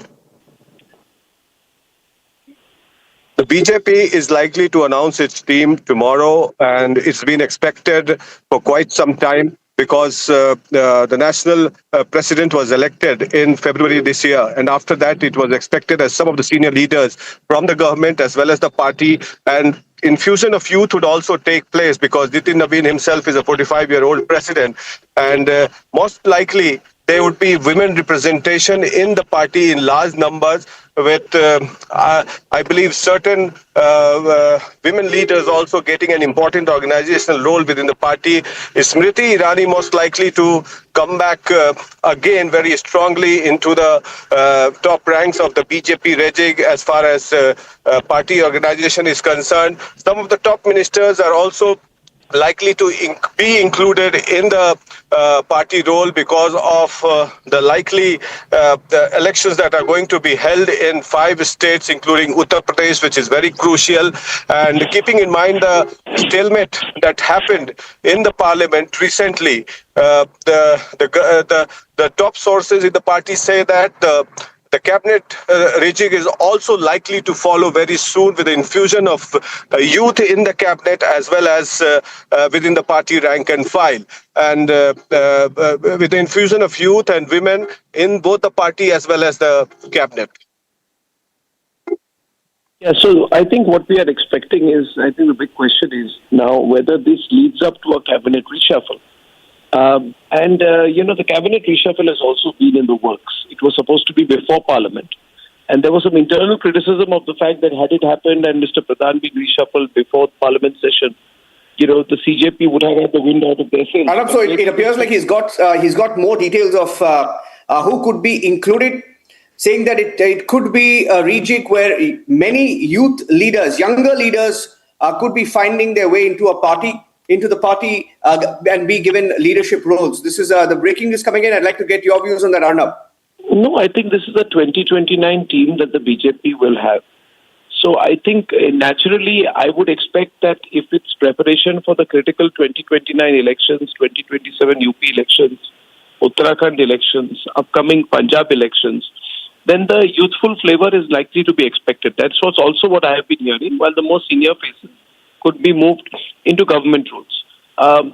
So whether there are going to be any people who are going to be moved from the government to the party is, I think, now the question.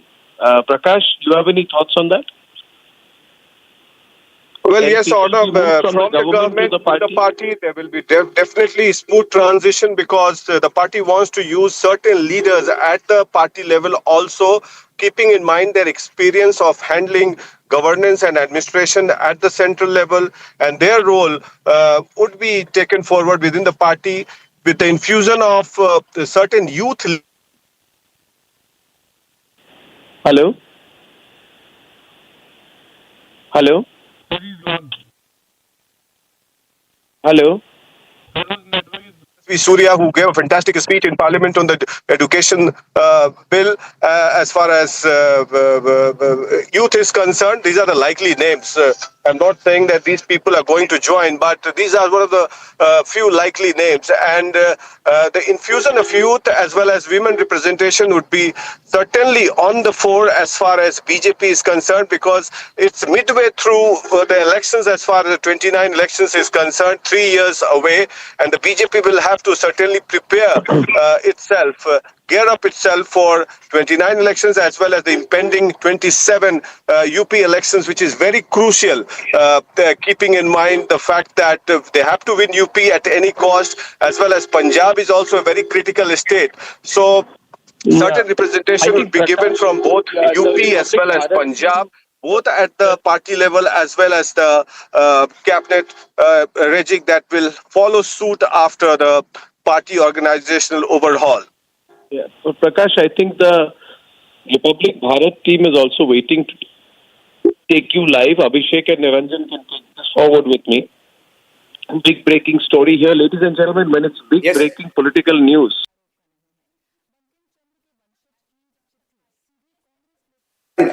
The big breaking news update, ladies and gentlemen. I'm just repeating the big political news break here on Republic TV. There's been a big development, and we're gathering some details of the possible BJP reshuffle, most likely tomorrow. The all-new BJP team could be announced tomorrow. The formal announcement could be likely at 12 p.m. as Prakash got us the details. And this BJP reshuffle is likely to be followed by a cabinet reshuffle, and top sources telling Prakash that infusion of youth expected in the BJP rejig tomorrow. You can expect some names, and Prakash is live with many videos. Did it save the partition? Does appeasement stop the extremists from doing what they want to do? They could not stop partition by the killing of the Vande Mataram halfway. So naturally, even this will not work now. They call themselves, we are the Muslim party, we are the minority party. They openly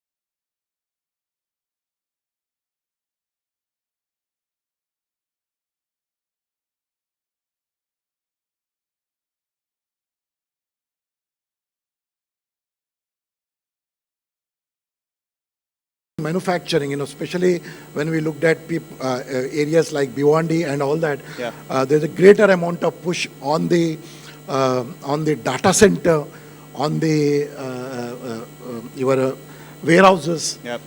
Equally, the hospitality is coming up. So overall, if you look at it, the Navi Mumbai area has seen a significant growth in the last few years, especially now after the opening of the airport. You will see, greater push to the economic activities in that region. So there's a lot of holiday homes or second home projects which are coming up now with places like Navi Mumbai, etc. And this, where you see a lot of developers launching those. These are places where, a couple of years back, if you had asked us, we wouldn't have heard of them, or we would have heard of them, but traveling to those would not have been possible. I mean, when you want a holiday home or you want an investment, you want to visit that. It should be like a couple of hours drive on a weekend, every weekend that you can visit, not a place where you sort of visit once in 6 months or once a year. So I think that has changed. I think with connected cities and infrastructure development. Just to give you the example, look at the Dehradun today. Dehradun used to be around 4 hour, 5 years journey. Today you can reach it in 2 hours time. 2 hours, yeah. And earlier every developer used to build the second homes. Because immediately after the COVID, people wanted much more bigger houses, lifestyle. They much more focus on the lifestyle. Work from home concept came in, so people used to work 4 days in a week from their home and 3 days from their offices. So people started... I wish that continued, no? Yeah, people started buying these second homes. So because of that, there was a demand for these second homes started.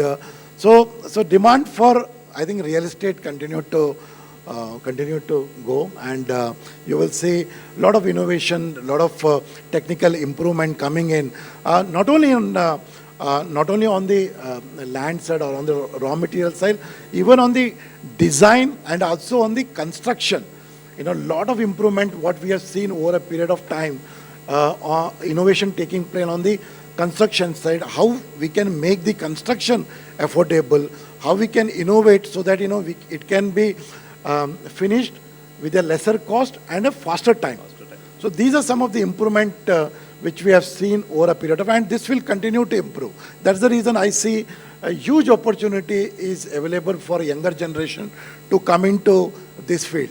Tell us a little bit about the kind of innovation also that's happening, on construction side, on the architecture side, on the engineering side, etc. What kind of innovations are we looking at, compared to, let's say, 10 years, 20 years back? बहुत सारे हो रही है, as I said, smarter homes तो एक example है. Secondly, on the smarter infrastructure में जहाँ पे ना आपका one example is EV. Now every houses you will have the EV station, EV charging. Secondly, every household or every development will have a very solar efficient systems which is coming in. So these evolution will continue to take place. As also I said, many of these townships are very well digitally connected now. You cannot have any development which is not digitally connected. So developers are pushing for those kind of a transformation. And also, you will see even on the transportation. For example, आपका last mile connectivity बात कर रहे हैं. Earlier you used to have a toll. Now sensors are there. Sensors आ गई है तो आप सीधा के सीधा निकल सकते हो अपना कोई किसी भी टोल में. That is what making you to save your energy and time.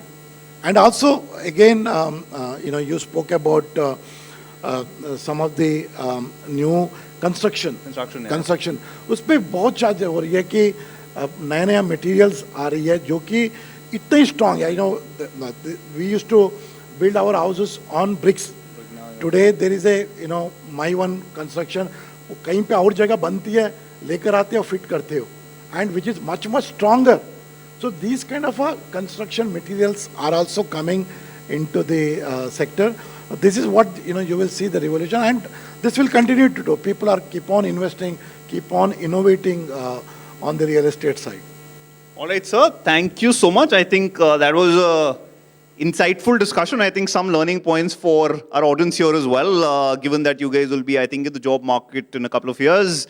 and you'll start investing. So hope you guys got some good real estate gyan and tips as well for when you enter that phase. So all right, thank you so much, sir.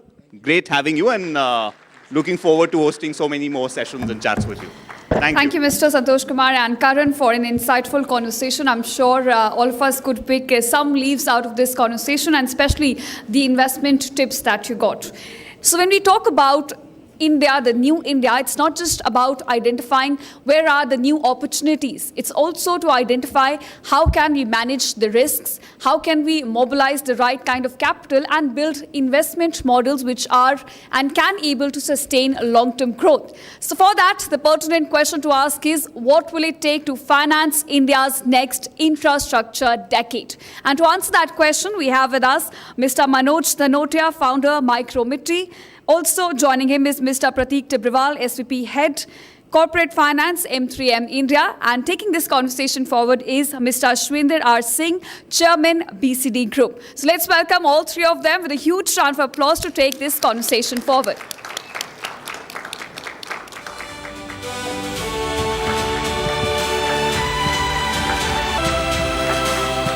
The ambition of India to build infrastructure is very clear.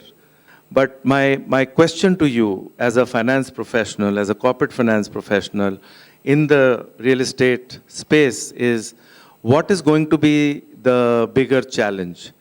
Is the bigger challenge going to be building it, or is it going to find out where the capital will come from? You can't look at in isolation whether India needs funding or execution capability. Both of this would go hand in hand. We have a massive opportunity to invest more than $1.5 trillion in the next 10 years. To reach this potential, I think we need to focus on policy stability, and we need to allow the domestic capital to be channelized into infrastructure investments. Today, our domestic capital flows are burgeoning. You look at any sector, whether real estate or infrastructure, domestic capital today is surpassing foreign capital investment. So we need to, channelize this investments into the economy. And what we need to do is also create the entire pipeline for mature investments where the foreign capital can come in, which is more competitive for assets where there is, complete visibility on the cash flows.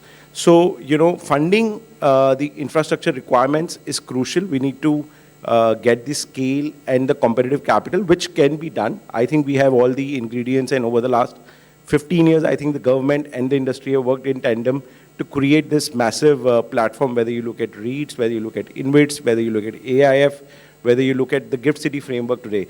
I mean, we are accessing capital. Our public markets, be it, IPO, QIP, you look at the markets, we're really buoyant. So we are, generating capital to fund this infrastructure growth. I think execution is equally important. I think we need to move into technology and how technology can improve this execution. So in infrastructure, what is requirement is how can we change the productivity? How can we monitor the progress on a real-time basis, and how it helps our data decision-making progress? And at the end of it, how do we manage our risk well? Because in infrastructure, what we've seen in the past is cost overruns, time overruns, land acquisition delays. Now, with technology and with the right capital, can we change the entire execution progress? Another aspect where there's a lot of opportunities, how do we address the labor shortage? Because I think that is a very, very critical impediment today, both for real estate and the infrastructure sector. So I think we need to embrace technology, how we can address this shortage. And the opportunity is completely there in terms of how do we execute this infrastructure at a scale and pace that we need. Manoj, can private capital come in infrastructure development? ये जो आपका question है sir private capital का, हम private equity की अगर बात कर रहे हैं तो टीयर 2 सिटी में पहले तो मैं डायरेक्ट आंसर देता हूँ कि पब्लिक का पैसा बहुत लगा चुकी है गवर्नमेंट इन डेवलपिंग रोड्स. तो टीयर 2 सिटी का infra has improved like anything. तो पब्लिक पैसा काफ़ी लगा हुआ है. प्राइवेट कैपिटल का जो second layer of ring infrastructure is land banking. अगर आप गवर्नमेंट पॉलिसीज भी देखोगे, for example even Madhya Pradesh integrated colony की जो पॉलिसीज आ रही हैं, so that is favouring large developers.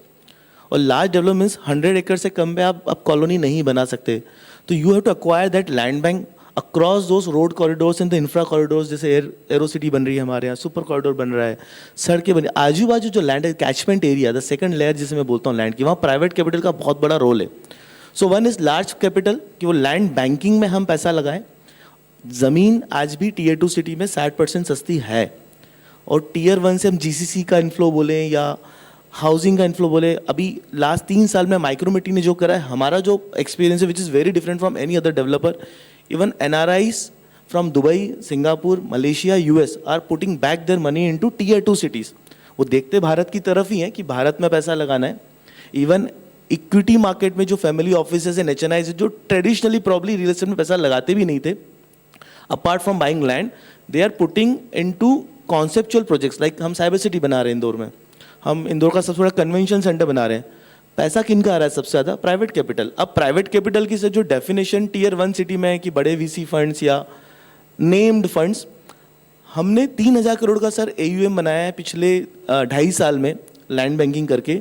The money we have received as a private capital is not named funds but the HNIs, जिनके शायद फैमिली ऑफिसेज अभी नहीं है, but they are growing like reaching somewhere 500-1,000 crore turnover.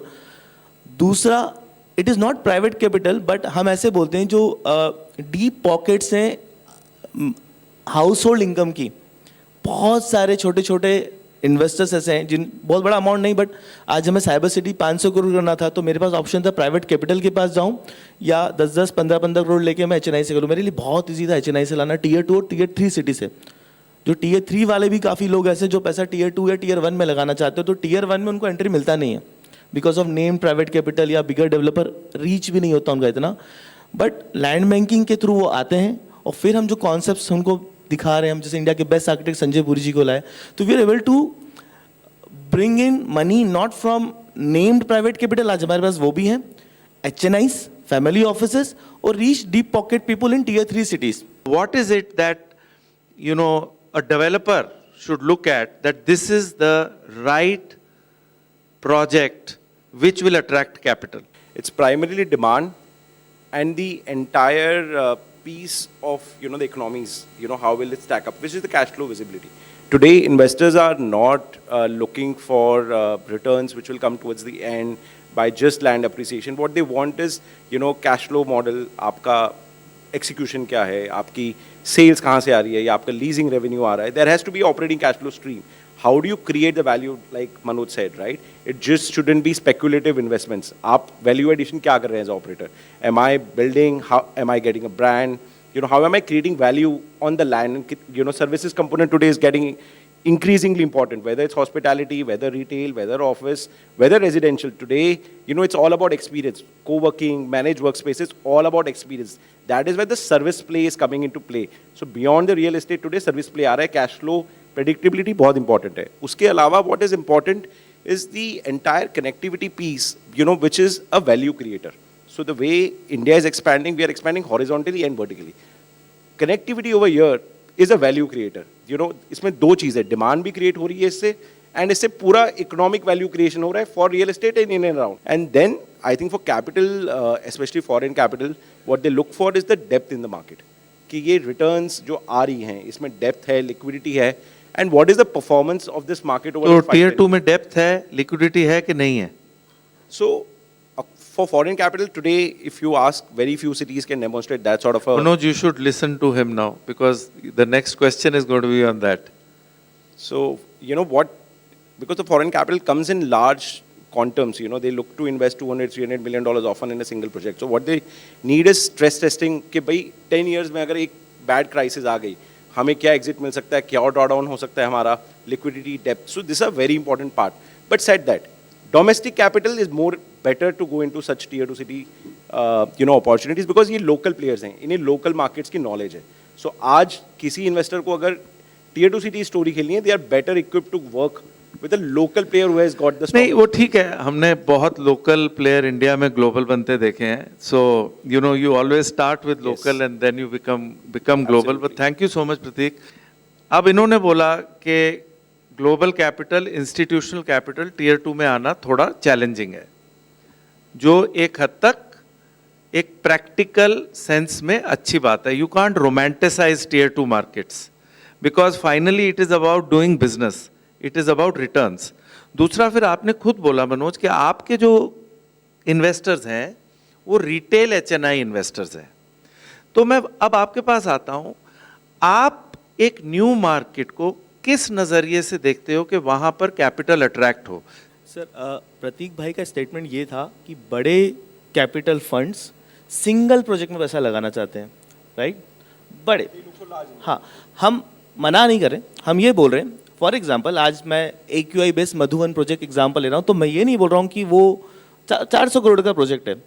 अब Tier 2 city में sir उतना ही होगा, लेकिन एक नहीं है, 300 सिटीज़ हैं, तो हमने वो प्रोडक्ट बना लिया, वो प्रोडक्ट रिपीट हो सकता है। तो even if they are looking, तो नज़रिया थोड़ा चेंज करना पड़ेगा। मुझे कोई ज़रूरत नहीं है कि मुझे इंदौर को बॉम्बे बनाना है और मुझे एम्बेसी पार्क बॉम्बे का इंदौर में, वहाँ डिमांड उतनी ही है, पॉपुलेशन उतना ही है, बट ऐसी 300 सिटी हैं और it is a replicable. Scalability की अगर हम बात करें कि बड़ा फंड कैसे यूज होगा, जिसमें साइबर सिटी बोल रहा हूँ, तो मैंने कोई BKC इतना बड़ा नहीं बनाया, 6.5 लाख फुट बनाया, पहले दिन सब बिक गया, विच is very tough in Tier 1 से Tier 2 सिटी, लेकिन I can repeat in multiple Tier 2 cities. तो बड़ा फंड हम प्रोडक्टाइजेशन कर रहे हैं उसके लिए। रिटेल का आंसर सर दे रहा हूँ, रिटेल ने हम पे भरोसा करा क्योंकि वहाँ पर बड़े डेवलपर्स हैं ही नहीं। Tier 2 सिटी में आएंगे तो कोई बड़ा ब्रांड नहीं है, हम कई ब्रांड्स को चालू करने के लिए मिलकर आए थे कि हमने लैंड बैंक बनाया, आप आके बनाइए, nobody was willing to come, तो हमने फिर इंफ्रा आर्म भी बनाया। लेकिन आज हमारी आप IRR शीट देखेंगे पिछले 3 प्रोजेक्ट की, तो हमारी Tier 1 के किसी भी बड़े डेवलपर को हम बीट करते हैं on the returns we have made. What is that one thing, and my question is to both of you, that should change, that can speeden up the growth and development of infrastructure and real estate in India? I think if we can create that entire ecosystem where capital is coming in, it's getting invested, it's getting reinvested back into creation of new infrastructure, I think we'll be able to address this entire need for funding our infrastructure. Because today what is there is we have a fantastic pool of domestic capital which is flowing in, and the wealth creation is just started. The kind of millionaires that we are creating, that base is just growing. Companies are going public. We are selling companies, M&A play, private equity, CXOs, ESOP pool. The wealth is getting created. This wealth is out there. This wealth we just need to create avenues for this wealth to come into the, entire infrastructure funding space through AIF, through REITs, through InvITs, so we need to create structures. Sir, apart from all the technicalities, policies, ये सब तो करना ही है। जो real estate को देखने का नज़रिया है, आज यंगस्टर्स एक्चुअली रियल एस्टेट में आना नहीं चाहते हैं, और इन्वेस्टमेंट को लेके जो डर है ना, जो स्टोरीज़ बनी है दिल्ली मुंबई में पैसा डूबने की, वो दैट नीड्स टू चेंज। तो पॉलिसी फ्रेमवर्क से होगा। Youngsters need to participate. Real estate में ही सबसे ज़्यादा जॉब जनरेट होने, आप 2047 की बात कर रहे हैं, तो मुझे लगता है प्रॉपटेक की बात करें, ब्लॉकचेन बोले, AI बोले, लीगल टेक बोले, फाइनेंस बोले, तो रियल एस्टेट सिर्फ ज़मीन खरीदना बेचना नहीं, जो एक जनरली एक आम धारणा है कि खरीदना बेचना ब्रोकरशिप ही रियल एस्टेट है। रियल एस्टेट में सब कुछ, अगर धंधा बढ़ेगा, मैन्युफैक्चरिंग बढ़ना है, 2047 तक भारत बढ़ना है, तो होना ज़मीन पर ही है। The future of Indian infrastructure and real estate is going to be very bright. Thank you so much, both of you, for your wonderful comments. Thank you, Ashwinder.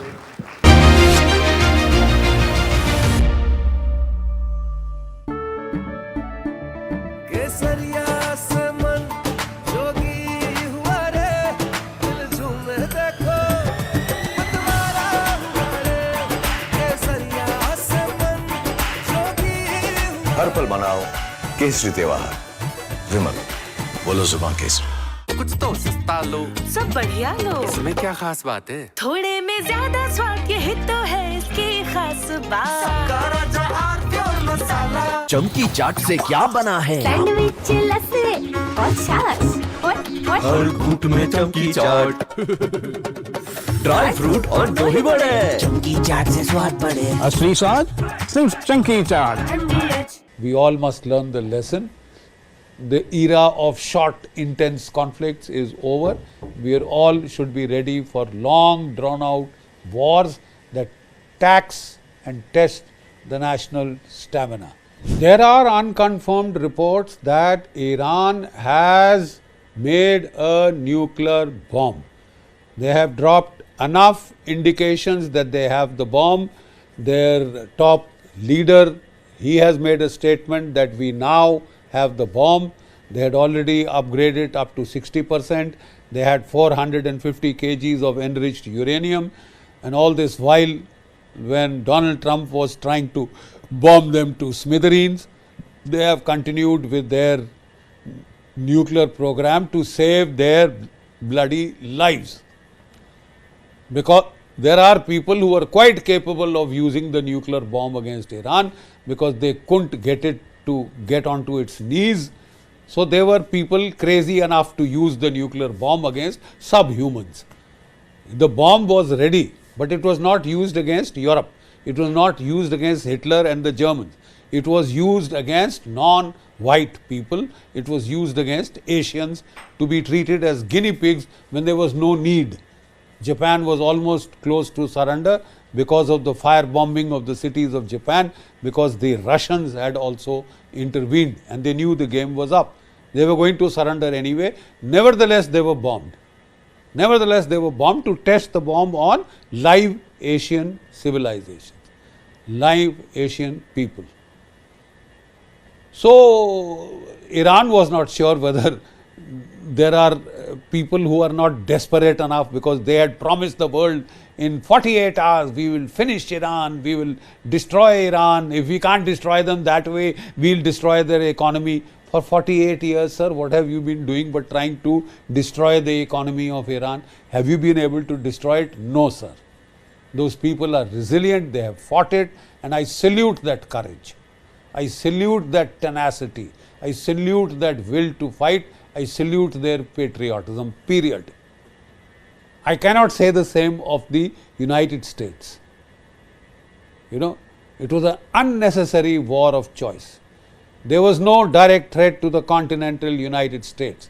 The American soldiers and sailors are saying, sir, we are prepared to fight and die for our country, but we are not prepared to die for another country. We are not prepared to die for Israel.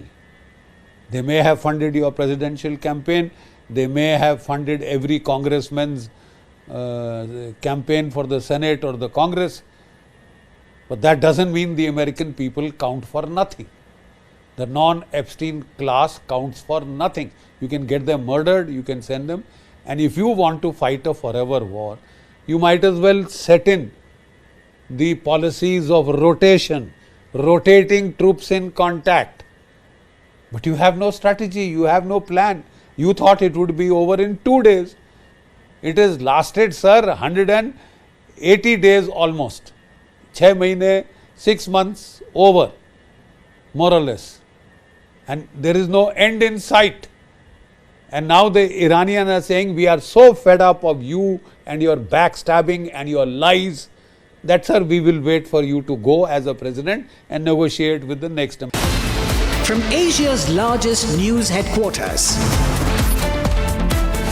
setting the agenda for Bharat.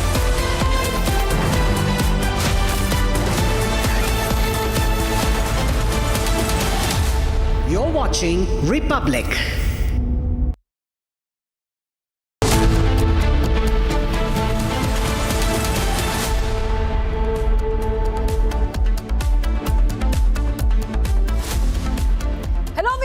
A very good evening. We are live and we are breaking. I'm Shivangi Shukla getting you the latest coming in. We have a big political news break for you. We'll tell you all about it. But the headlines first. Let's get started. Headlines brought to you by Canara Bank. Together we can. Biggest political news break on Republic BJP reshuffle most likely tomorrow. Republic accesses inside details of the likely BJP reshuffle, fusion of youth expected. Sonia जी 140 करोड़ की जनता आपको देख रही है।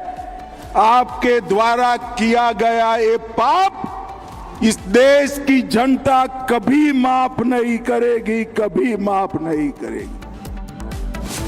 Union Home Minister Amit Shah says nation will not forgive Sonia Gandhi for insult to Vande Mataram. Says India will not forget Congress's sins.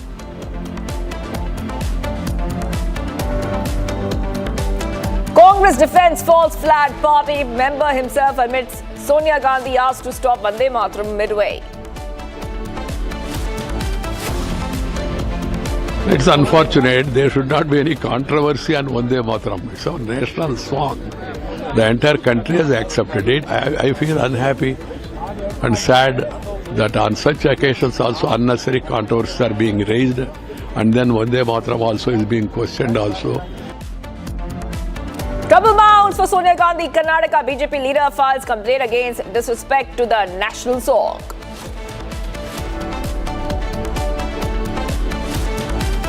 And PM Modi's Dimagi Naxalism jibe hits Congress hard. Congress leader owns to the remark and says proud to be a Dimagi Naxal.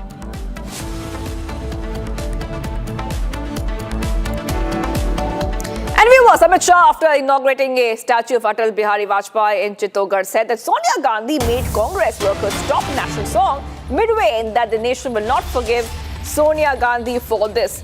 So big updates coming in here, viewers.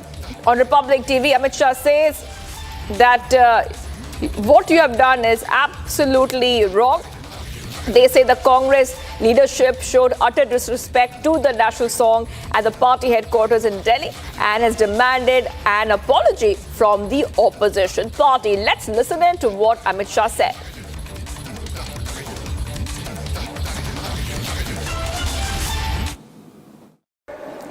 Vote bank की लालच में कांग्रेस ने वंदे मातरम को भुला दिया था। 150वां साल है वंदे मातरम के प्रागट्य का। हमने लाल किले की प्राचीर से मोदी जी ने वंदे मातरम को फिर से एक नया आयुष्य देने का काम किया है। और इनकी निर्लज्जता देखिए। कांग्रेस पार्टी के मुख्यालय पर वंदे मातरम का गान हो रहा था।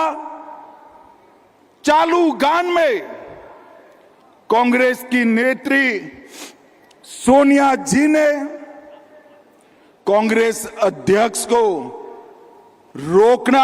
गान रोकने का कहा। हम सब टीवी पर देखते रह गए। 80 साल के बाद बंकिम बाबू का ये अमर मंत्र, अमर गान जब फिर से सम्मान प्राप्त कर रहा है,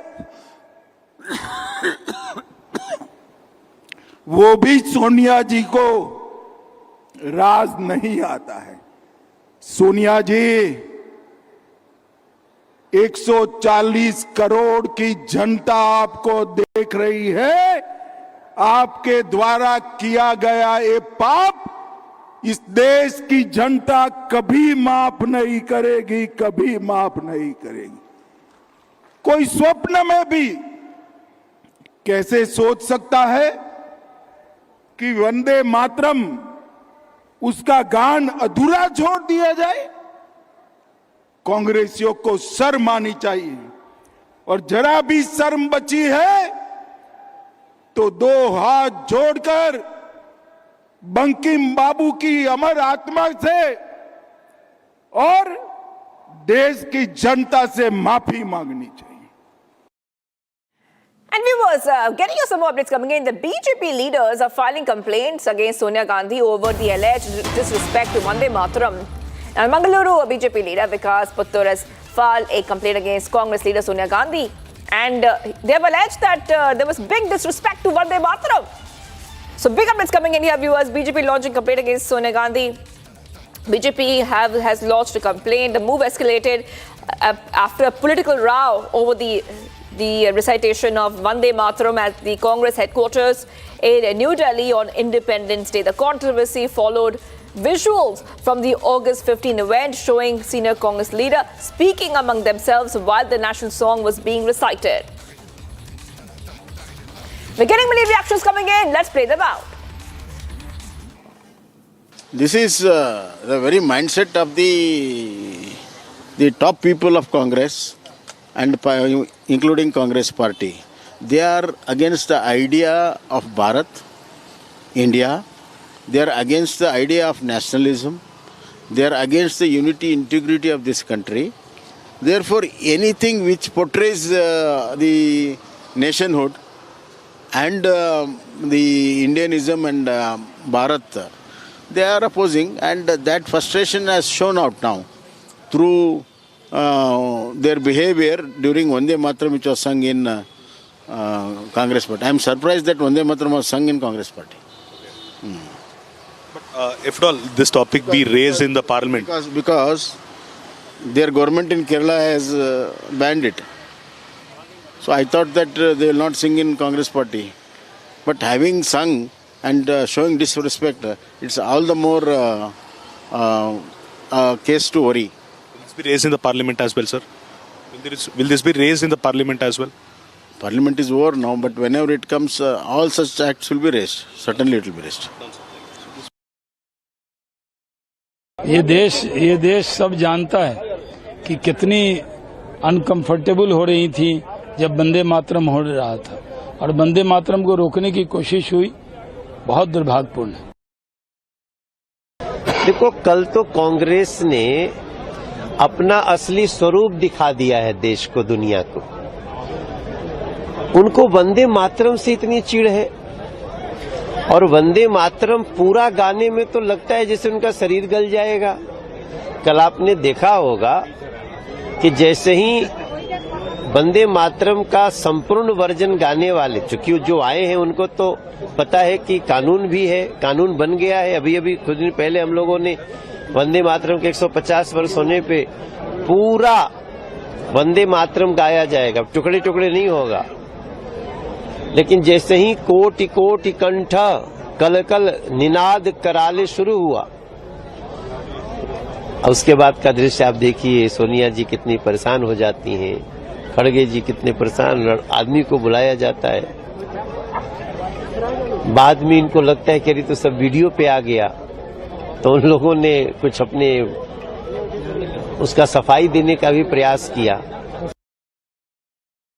नहीं, देखिए, जब राष्ट्र गीत चल रहा हो और उस वक्त सोनिया गांधी जी, राहुल गांधी जी, खड़गे जी और पूरी जो व्यवस्था वहां पर थी, वो सुनियोजित तरीके से अपमान करने की ही नीयत दिखाई दे रही है उसमें। वो उनको शायद उसमें माँ दुर्गा का जो उल्लेख है वंदे मातरम में, उससे उनके मन में एक पीड़ा है। जब तक कांग्रेस सत्ता में रही, उन्होंने पूरा वंदे मातरम कभी इस देश में होने भी नहीं दिया। लेकिन जिस प्रकार का अपमान उन्होंने राष्ट्रीय गीत का किया है, वो ये बताता है कि गांधी परिवार आज भी भारत माता से और भारत के जुड़े हुए प्रतीकों के प्रति आज भी सम्मान करना वो सीख नहीं पाए हैं।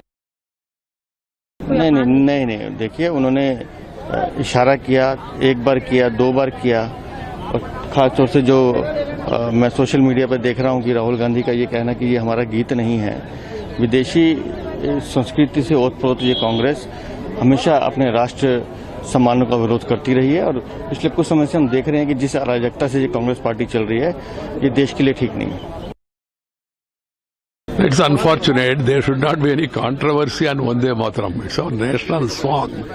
The entire country has accepted it. Congress, even earlier Congress, that is Freedom Movement Congress, they also accepted it. And I feel unhappy and sad that on such occasions also unnecessary controversies are being raised. And then Vande Mataram also is being questioned also. And the government of India has said it's a national anthem and it should be sung before any meeting. It should be followed by one and all. Okay, we're getting some big breaking news coming in, viewers. The biggest political news break on Republic TV is here. The BJP reshuffle is very likely, most likely tomorrow. All new BJP team could be announced tomorrow, viewers. Formal announcement likely tomorrow at noon. And the BJP reshuffle will be followed by a cabinet reshuffle. So big updates coming in. This is the biggest political story that we have for you on Republic TV. And tomorrow is the day when we can expect more announcements on this. Because we have been getting up all these updates. This is going to be Team 2029 for the BJP. As the BJP is preparing for 2029, we can expect a major organizational reshuffle with the BJP, which is very imminent. It's a completely revamped team. It's expected to be announced as early as tomorrow. So huge updates coming in here, viewers, on Republic TV, and there would be a strategic overhaul. We can expect fresh faces and a big influx of youth and women leaders laying the groundwork for the road to 2029.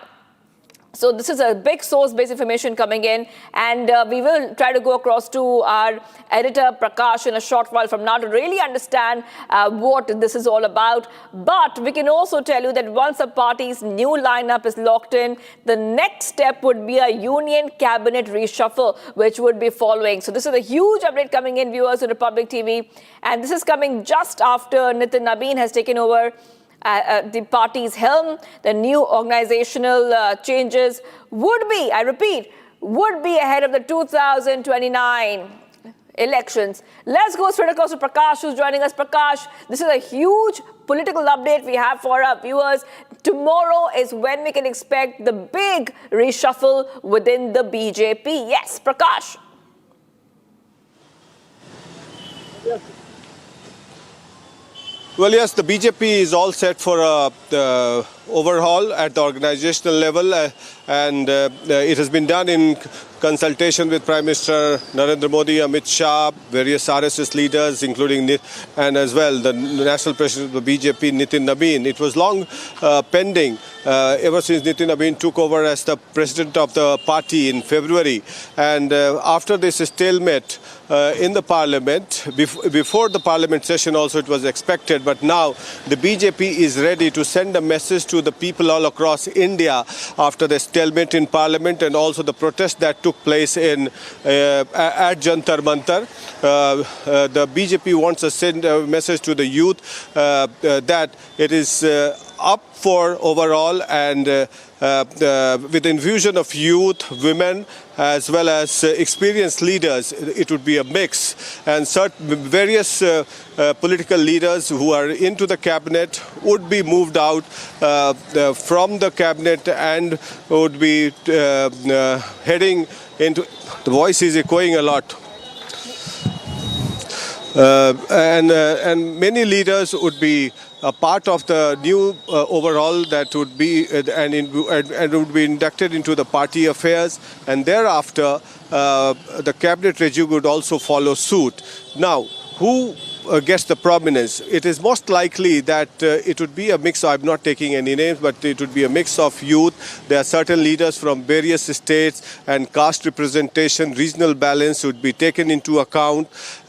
And the most important aspect would be the Uttar Pradesh elections, because the elections are going to be held in 6 states in the next 6 months, and the most important would be Uttar Pradesh along with Punjab, Assam, Punjab and Uttarakhand, not Assam. Assam we already have had elections. So regional representation would be given to them, and the announcement is likely to happen by 12 noon tomorrow, and thereafter it is expected that sometime soon the cabinet regime would also follow suit, because the government has been on the back foot in the recent past, and the Prime Minister Narendra Modi is always known for bouncing back, and the BJP is known for its cadre-based organizational skills, and that's the strength of the party ever since it was formed in 1980. So representation of youth would be given. The political discourse of the country has changed, and in the new political landscape,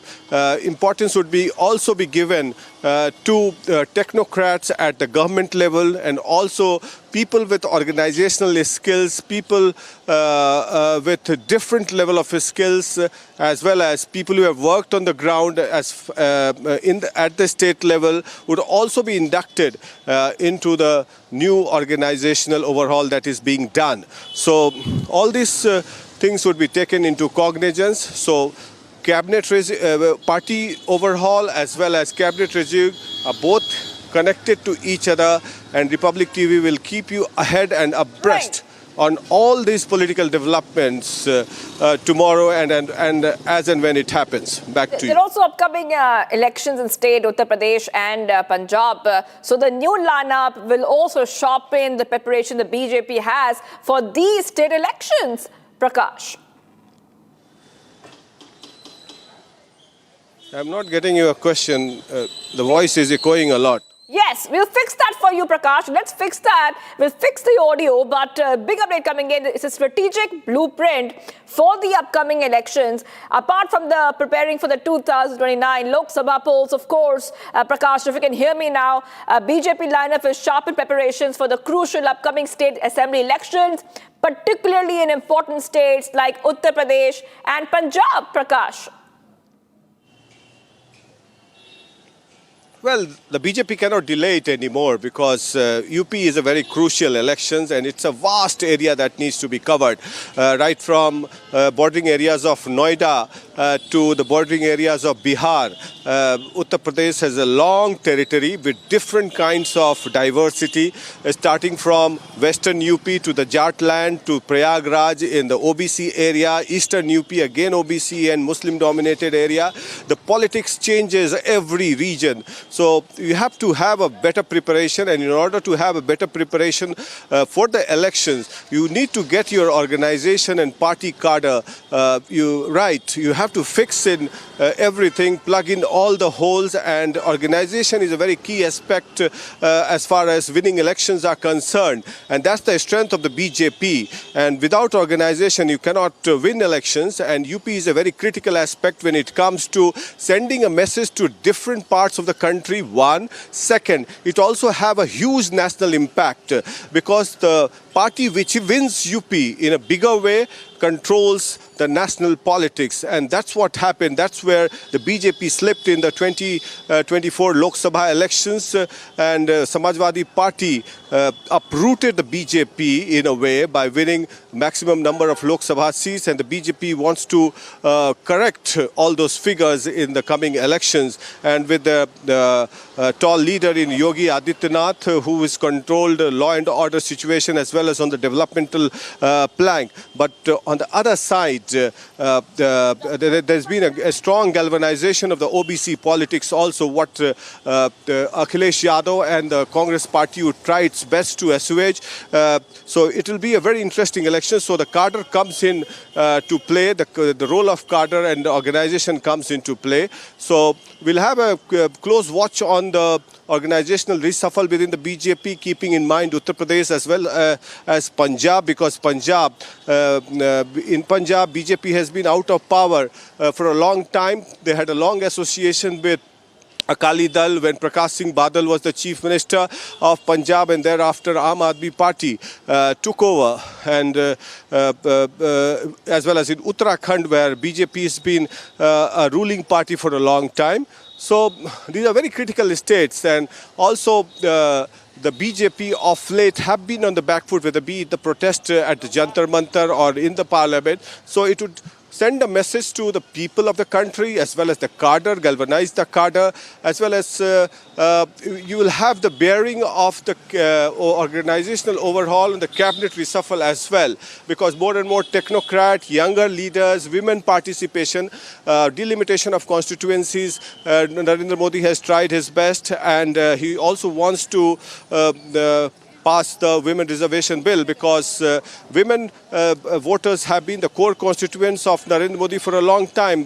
Whenever we have gone to cover elections anywhere in the country, women voters have queued up in large number to support Modi, and we have heard the voices on the ground how they like Narendra Modi. But in a way, a message has to be sent to keep the voter intact among the women folks and the support base, because it's a changing country, changing mindset of the country. Even in the rural areas, women vote in tandem. Women outnumber the men voters when it comes to elections. So it's a key constituency, and the number of seats, if it is increased, then of course it will be advantage Modi, and Modi wants to send a message to the women voters by passing the women reservation bill. And first, he wants to send a message across to the cadre that we care for the women, and that is how the women representation would be given in large number at the party level itself. Back to you. Well, thank you, Prakash, for getting us all those details. And this is a huge update coming in. We'll wait and watch what happens tomorrow. As the nation remembers former Prime Minister Shri Atal Bihari Vajpayee on his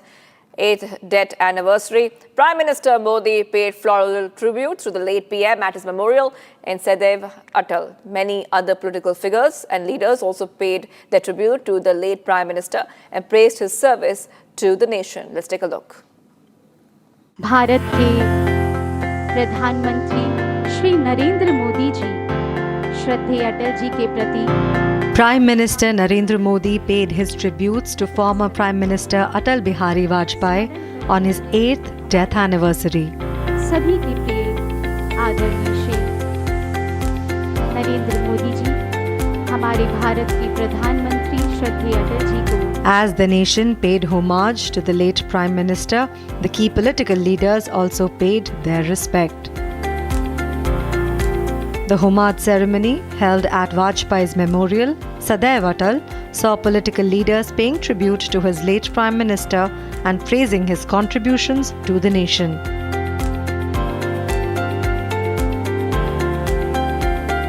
The late Prime Minister, as Bharat Ratna awardee during his tenure as PM, played a key role in some of the significant events that happened in the nation that later became a history.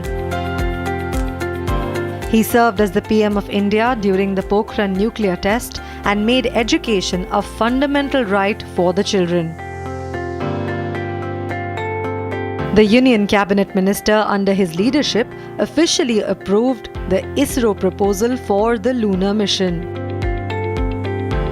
The Golden Quadrilateral project that connects the 4 major metropolitan cities of India was also proposed, planned and initiated during his tenure.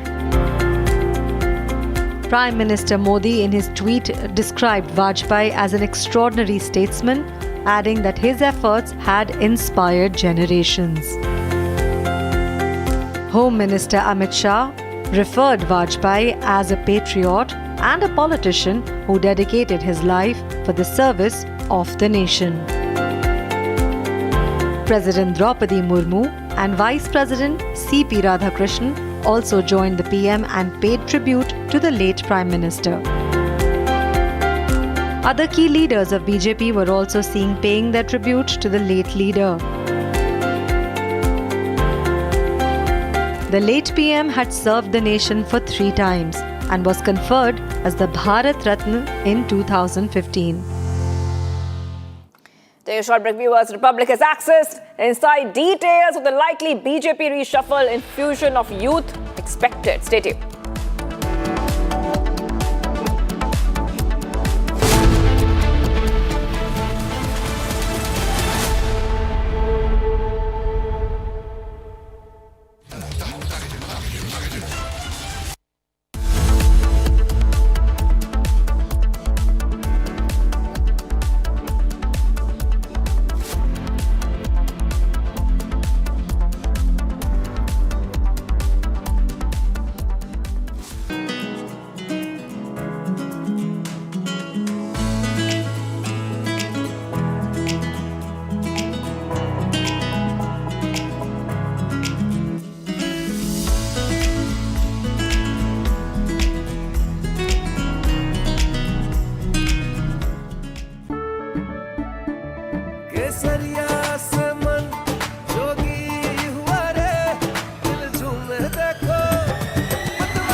हर पल मनाओ केसरी त्योहार विमल बोलो जुबान Kesari. You know, Seth, an ideal living space should be like my closet. Designer, modern, chic, bold. Grand architecture, timeless design. Thoda khandani bhi. A bit like me. It should be luxurious, spacious, opulent.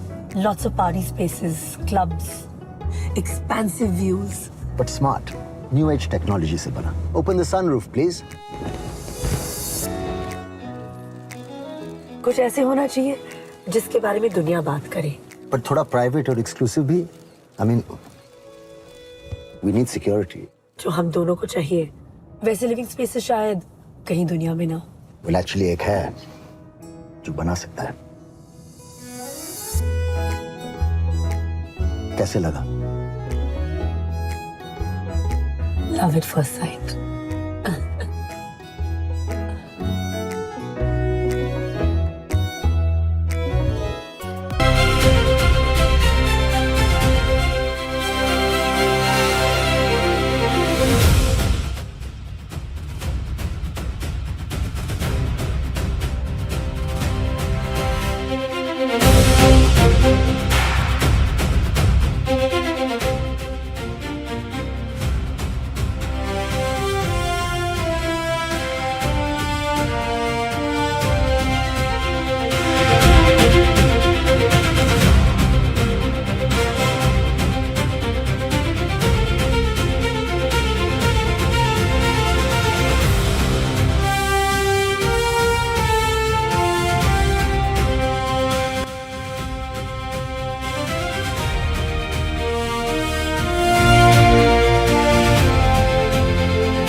बनाओ केसरी त्योहार।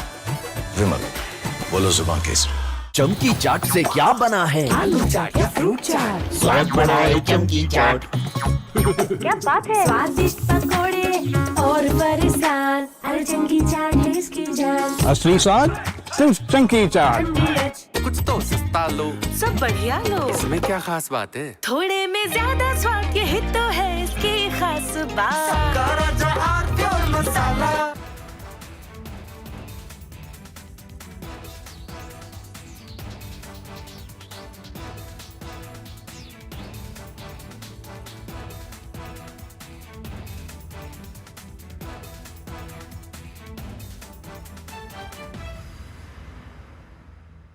We all must learn the lesson. The era of short, intense conflicts is over. We are all should be ready for long, drawn-out wars that tax and test the national stamina. There are unconfirmed reports that Iran has made a nuclear bomb. They have dropped enough indications that they have the bomb. Their top leader, he has made a statement that we now have the bomb. They had already upgraded up to 60%. They had 450 kgs of enriched uranium. And all this while, when Donald Trump was trying to bomb them to smithereens, they have continued with their nuclear program to save their bloody lives. Because there are people.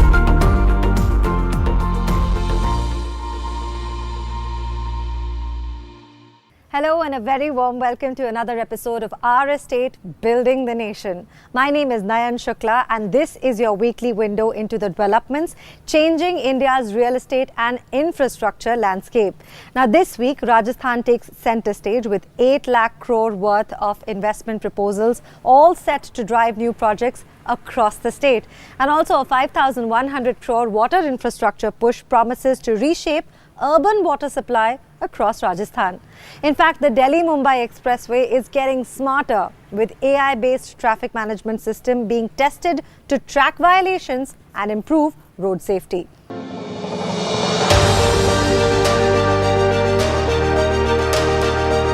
Rajasthan is stepping up its investment push with projects worth more than rupees 8 lakh crore now moving towards implementation.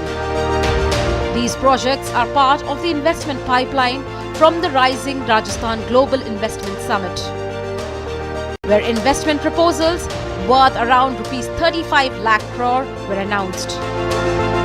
The state government says the focus is now shifting from signing investment agreements to getting projects on the ground, with departments being directed to speed up approvals and remove implementation hurdles. The investment momentum spans sectors including manufacturing, renewable energy, defense, AI and emerging industries. Rajasthan is also expanding its industrial infrastructure with new industrial areas, logistic hubs and better road connectivity being developed to support this growth.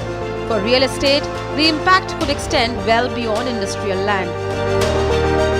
As investments bring businesses, jobs and workers into new locations, demand for housing, commercial spaces, warehousings and supporting urban infrastructure is also likely to increase. In other words, Rajasthan's investment story is increasingly becoming an urban growth story, with connectivity emerging as one of its biggest drivers.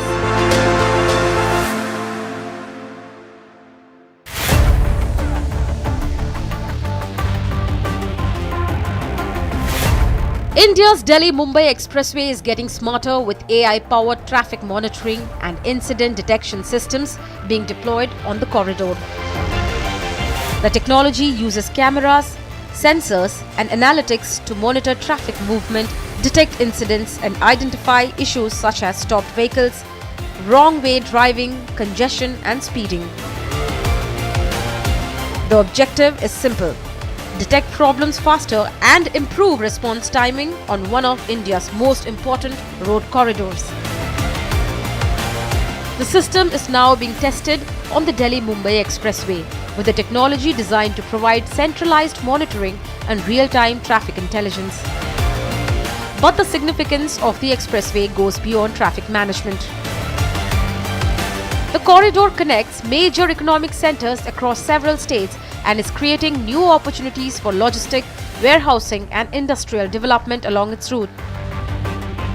For real estate, better connectivity can make previously peripheral locations more accessible to business and residents. As the expressway gets faster, safer and smarter, the areas it connects could see greater economic activity and stronger demand for supporting real estate.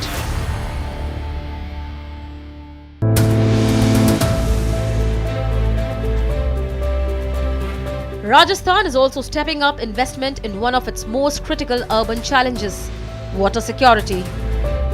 The state has approved projects worth around Rs 5,100 crore under Amrut 2.0 to strengthen drinking water infrastructure across 178 urban local bodies. The focus is on expanding and strengthening urban water supply systems as Rajasthan's towns and cities continue to grow.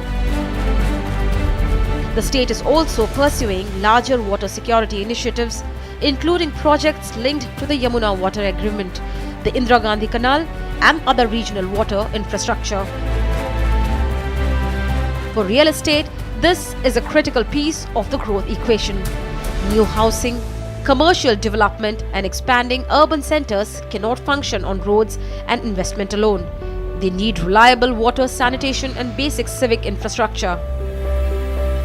With Rajasthan simultaneously pushing investment, connectivity and urban water infrastructure, all three could play a key role in shaping the state's next phase of urban and real estate growth.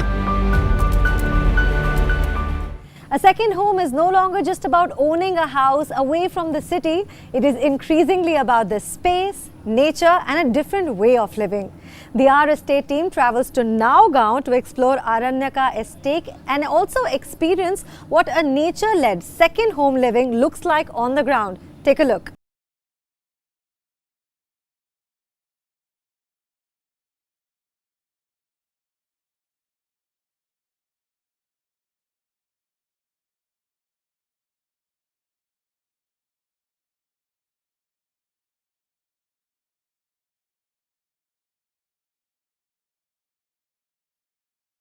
Exhale.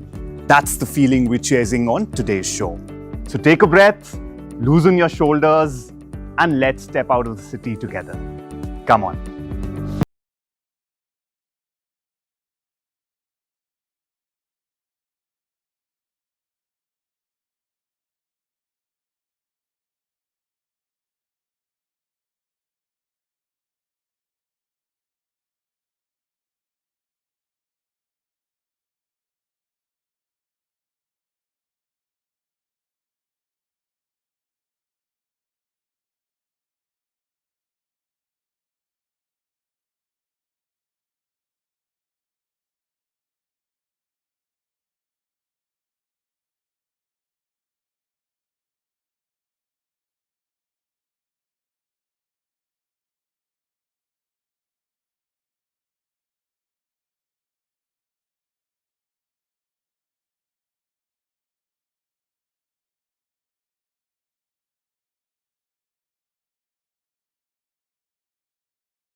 And was trying to build a farmhouse for himself.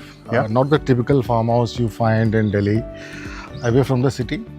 And we tried helping him out for almost 6 months and we couldn't sort of find anything. Not in terms of the kind of environment he wanted, not in terms of the legalities he was looking for. And then we someone told us about this upcoming expressway called Delhi-Mumbai Expressway, and we took a trip down that expressway. This was way back in 2021, you're saying? Okay. 2021. And behold, we came to this beautiful piece of land surrounded by Ravalis, the mustard fields in full bloom. And that sort of, we looked at it and we thought, yes, I think the city was looking for something like this, right? And you could get this feeling.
to our architect, Sujata Kohli, was that we wanted to center this project as a community living.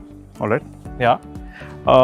With an exceptional living. Yeah. So community being at the heart of it, we created this project where 40% of our land is just for greenery, community spaces, for people to enjoy, for kids, for elderlies. 300,000 square feet of land is just under the horticulture part. Acha, okay. You know, where we have created more facilities like children play areas, we have yoga decks, we have meditation decks, you know, we have walkways, we have center medians, reading corners, you know, we have a beautiful temple just sitting on the edge of the lake. We have a 0.6 acre big lake and a temple for you to just go and be still if you want to. From that perspective,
to cater to my customers who are coming and living here. All right. They should not have stressed to manage their farm estates. Yeah, because that's another responsibility That's in another itself. And responsibility. nobody actually wants that. You know, Yeah. you, as I said,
is to look for a product which can give the client a return or some kind of appreciation. Our focus with this product is lifestyle. It's beyond appreciation. We do not think like a typical real estate developer. So that's the reason we do work with brokers, but the limitations are there because we also focus on training our own in-house team. And over the last couple of years, how have you seen client expectations and behavior towards second homes change? Definitely there is a change. Nowadays, clients prioritize three things: confidence, convenience, and experience. Confidence comes from how legally sound a project is, who will be managing this community, and a credibility.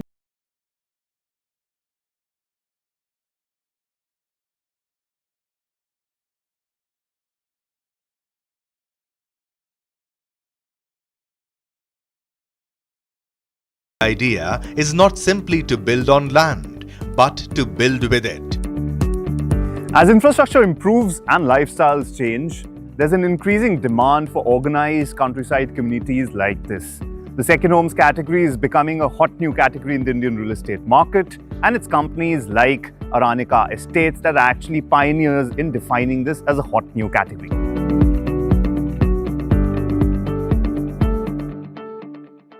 We've seen how better connectivity is opening up new possibilities for second home living. A new 5+2 lifestyle is putting the spotlight on second homes, where the week is spent in the city and the weekends are often a chance to step away from it. But is this becoming a genuine lifestyle shift, or is it still a luxury only for a selected few? In this week's Clarity Corner, we speak to our expert Ashwinder R. Singh to understand where India's second home market is headed. For decades, the second home in India has meant one thing: luxury, a villa in Goa, a cottage in the hills, a farmhouse outside Delhi. Something you bought after you had bought almost everything else. But what if we have been looking at the second home completely wrong?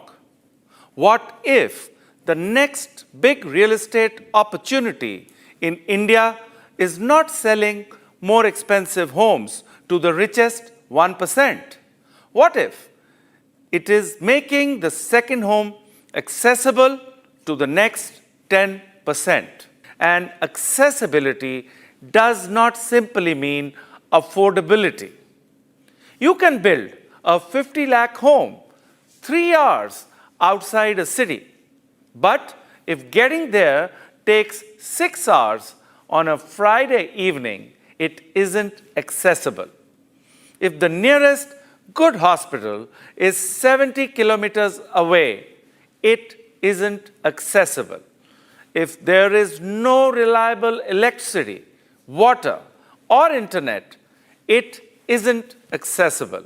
If the family doesn't feel secure staying there alone, it isn't accessible. And if maintaining that home becomes another full-time responsibility, it certainly isn't a lifestyle. It actually becomes a liability. That is the distinction the real estate industry needs to understand. A second home is not merely a second piece of real estate. It is a second ecosystem. And that ecosystem needs 5 things: connectivity, pricing, healthcare, security, and infrastructure. A second home corridor can eventually become an entirely new consumption corridor. So perhaps we are asking the wrong question. The question is not, do Indians want second homes? Of course they do.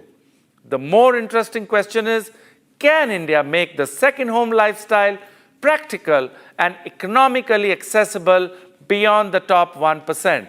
Because the future of this market will not be decided by aspirations. India has enough aspirations. It will be decided by accessibility.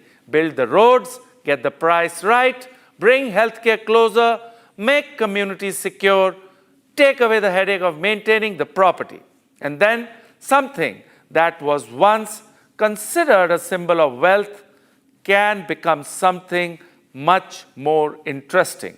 A choice about how you want to live. The first home gave urban India security. Perhaps the next real estate opportunity is to make the second home give it something equally valuable, a better life. I am Ashwinder R. Singh. You are watching Clarity Corner. From living closer to nature to bringing nature into our homes, the way we think about residential design is changing. Natural light, ventilation, courtyards, greenery and open spaces are all becoming an integral part of our modern homes. In What's New, we explore the biophilic design and how architects are reimagining homes around our connection with nature. The next big shift in luxury homes may not be bigger rooms, smarter gadgets or taller towers. It could simply be bringing nature back into the way we live. Across India, architects and developers are increasingly designing homes around natural light, fresh air, greenery and open spaces. This approach is known as biophilic design and it goes far beyond putting a few plants on a balcony. Think courtyards that bring daylight deep into a home, large openings that improve natural ventilation, gardens that flow into living spaces, water features, natural materials and shaded outdoor areas that make the boundary between indoors and outdoors almost disappear. And this trend comes at an interesting time. Indian cities are becoming denser, temperatures are rising and urban life is increasingly surrounded by concrete. As a result, home buyers are looking for spaces that offer comfort, wellness and a stronger connection with the outdoors. But the idea itself is hardly new. Traditional Indian homes have used courtyards, verandas, shaded spaces and cross ventilation for generations. What is changing today is the way these principles are being combined with contemporary architecture and modern lifestyles. Today, developers and architects are bringing those principles back, but with a modern twist. Because the future of luxury may not be about adding more to the home. It may be about bringing more nature into it.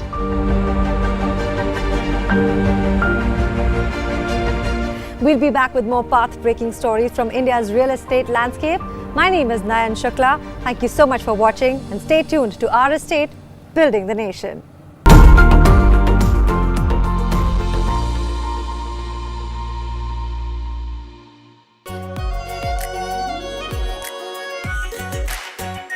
Our Pure Shahi Paneer Masala. Delicious, healthy, everyday. चमकी चाट से क्या बना है? आलू चाट या fruit चाट, स्वाद बढ़ाए चमकी चाट। क्या बात है? स्वादिष्ट पकोड़े और बरसान, अरे चमकी चाट है इसकी जान। असली स्वाद सिर्फ chunky chaat.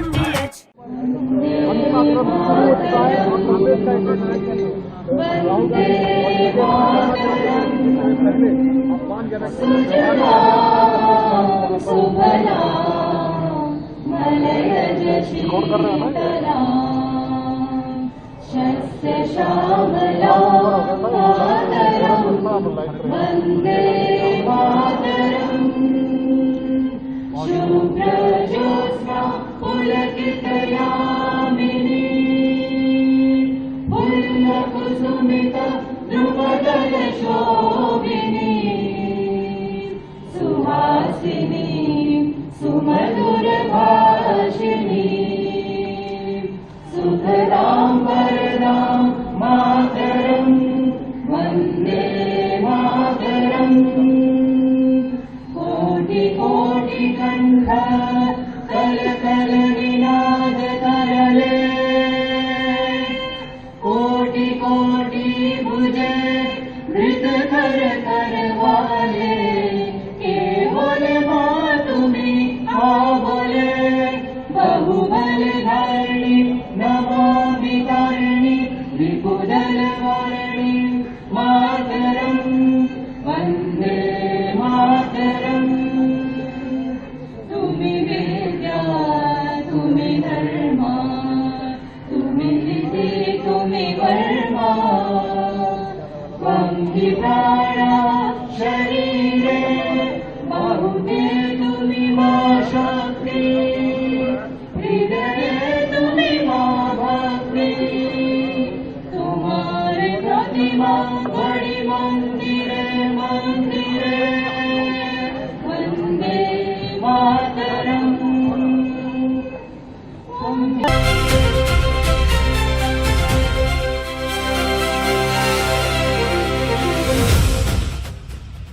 From Asia's largest news headquarters,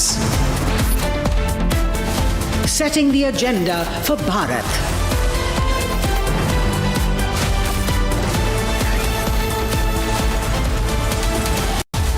You're watching Republic.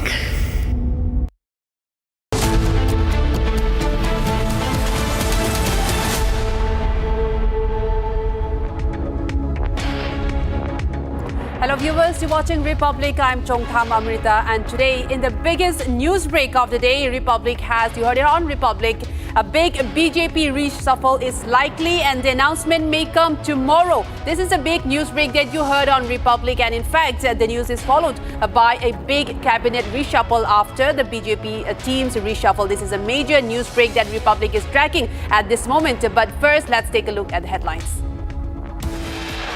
Headlines brought to you by Canara Bank. Together we can. Biggest political news break on Republic. BJP reshuffle most likely tomorrow.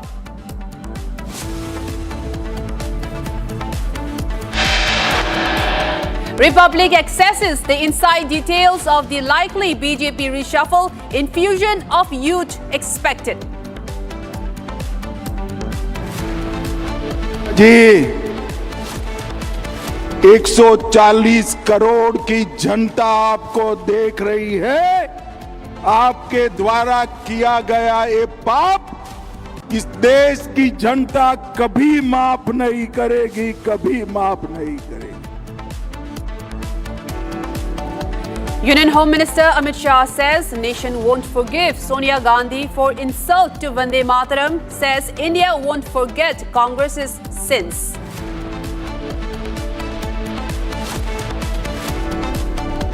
Congress defense falls flat. Party member himself admits Sonia Gandhi asked to stop Vande Mataram midway.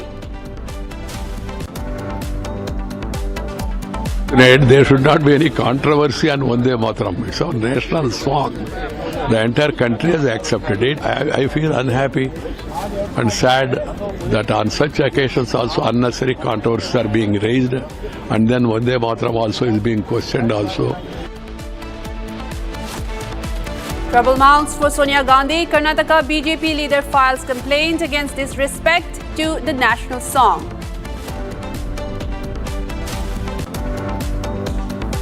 Prime Minister Modi's Dimag nationalism jibe hits Congress hard. Congress leader owns to the remark, says proud to be a Dimagi Naxal.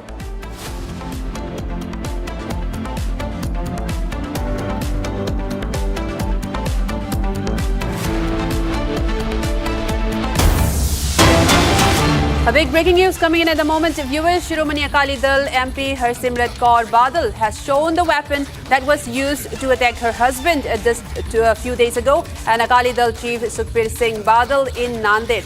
Now, she also saw that Badal's wounds that he sustained during the attack. She says that the attacker struck at his chest with a 1.5-foot long sharp weapon, but as Sukhbir Singh Badal raised his hand to defend himself, the blade pierced right through it, and he has been admitted to the hospital after that, and has since been discharged. And now Sukhbir Singh Badal's wife Harsimrat Kaur has now shown the video, the evidence of this sword and how that cut through him, through his arm, while he was trying to defend himself. This is the video and the pictures that she has released, and she is showing the weapon that was used to attack her husband in this attack that just happened just a few days ago against Sukhbir Singh Badal. And she was explaining how that struck his arm while he was trying to defend himself. A 1.5-foot long sword, a sharp weapon that was used, and she was saying that the attacker was aiming at his chest,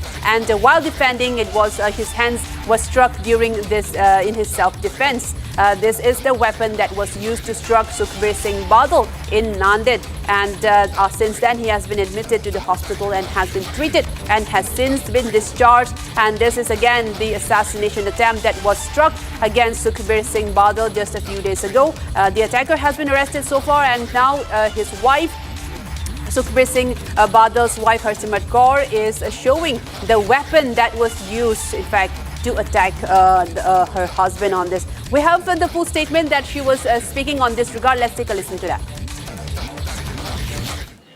ਆ ਤਾਂ ਹੈਗਾ 1.5 ਫੁੱਟ ਦਾ ਕਿਰਚ, ਦੇਖੋ ਉਹਦਾ ਨੋਕ ਕਿਹੋ ਜਿਹਾ ਦਿਖ ਰਿਹਾ। ਆ ਹੈਗੇ ਟਾਂਕੇ ਜਿਹੜੇ 150 ਤੋਂ ਵੱਧ ਲੱਗੇ ਨੇ। ਇਹ ਕੱਲੇ ਇੱਕ ਪਾਸੇ ਹੈ, ਆਹੀ ਦੂਜੇ ਪਾਸੇ ਲੱਗੇ ਨੇ, ਅੰਦਰ ਵੀ ਲੱਗੇ ਨੇ, ਬਾਹਰ ਵੀ ਲੱਗੇ ਨੇ। ਤੇ ਵਿਰੋਧੀਆਂ ਦੇ ਤਾਂ ਜਿਹੜਾ ਗੁਰੂ ਦੋਖੀ ਆਪ ਇਸ ਗੱਲ ਦੀ ਨਖਿੱਧੀ ਵੀ ਨਹੀਂ ਕਰ ਸਕਦਾ, ਉਹਨਾਂ ਤੋਂ ਕੀ ਆਸ ਰੱਖੀਏ। ਉਹਨਾਂ ਦੀ ਆਪ ਮਿਲੀ ਭੁਗਤ ਸਾਜ਼ਿਸ਼ ਹੈ। ਜਿਹੜਾ 4 ਦਸੰਬਰ 2024 ਨੂੰ ਹੋਇਆ ਸੀ, ਜਿਹਨੇ ਗੋਲੀ ਚਲਾਈ ਸੀ, ਉਹ ਇਸ ਗੁਰੂ ਦੋਖੀ ਸਰਕਾਰ ਦੇ ਐਸਪੀ ਦੇ ਨਾਲ ਬਾਹਾਂ 'ਚ ਬਾਹਾਂ ਲਾ ਕੇ 2 ਦਿਨ ਫਿਰਦਾ ਰਿਹਾ ਉੱਥੇ। ਜਿਹੜਾ ਜਾਨਾ ਮਾਨਾ ISI ਦਾ ਟੈਰਰਿਸਟ ਹੈਗਾ, ਜਿਹਨੇ ਆਪ ਬਿਆਨ 'ਚ ਲਿਖਿਆ ਕਿ ਮੈਂ ਵਿਸਫੋਟਕ ਦਬਾ ਕੇ ਰੱਖੇ ਨੇ ਅਮਨ ਸ਼ਾਂਤੀ ਭੰਗ ਕਰਨ ਵਾਸਤੇ, ਦੇਸ਼ ਦੇ ਟੁਕੜੇ ਕਰਨ ਵਾਸਤੇ। ਤੇ ਇਹੋ ਜਿਹੇ ਬੰਦੇ ਨੂੰ ਨਾ ਕਮਿਸ਼ਨਰ ਆਫ ਪੁਲਿਸ ਭੁੱਲਰ ਹੋਏ, ਨਾ DGP ਯਾਦਵ ਹੋਏ। Well, that was what she was speaking, and she was also speaking about the attack itself and the weapon that was used to attack her husband, Sukhbir Singh Badal, where he suffered a major wound while he was trying to defend himself again from the attacker. This is a long 1.5-foot long sword, a sharp weapon that was used, and she says that it was struck and aimed at his chest. In this attack, that where Sukhbir Singh Badal in fact tried to defend himself, where the sharp weapon landed over his arm that wounded him in this attack. In fact, again, this is a major assassination attempt at him as well.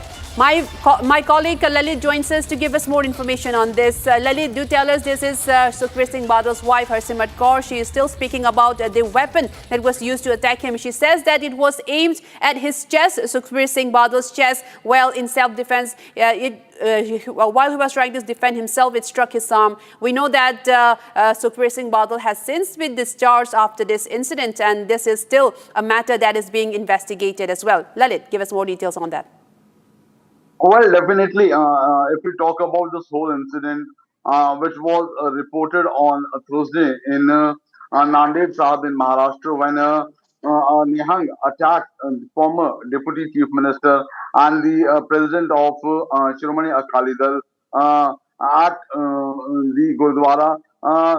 It has been said that there has been some prior some issue behind that, and if we talk about today, Harsimrat Kaur Badal have shown that Nihang sword with which Sukhbir Singh Badal was attacked, around 150 stitches were being while treating Sukhbir Singh Badal was being given to Sukhbir Singh Badal.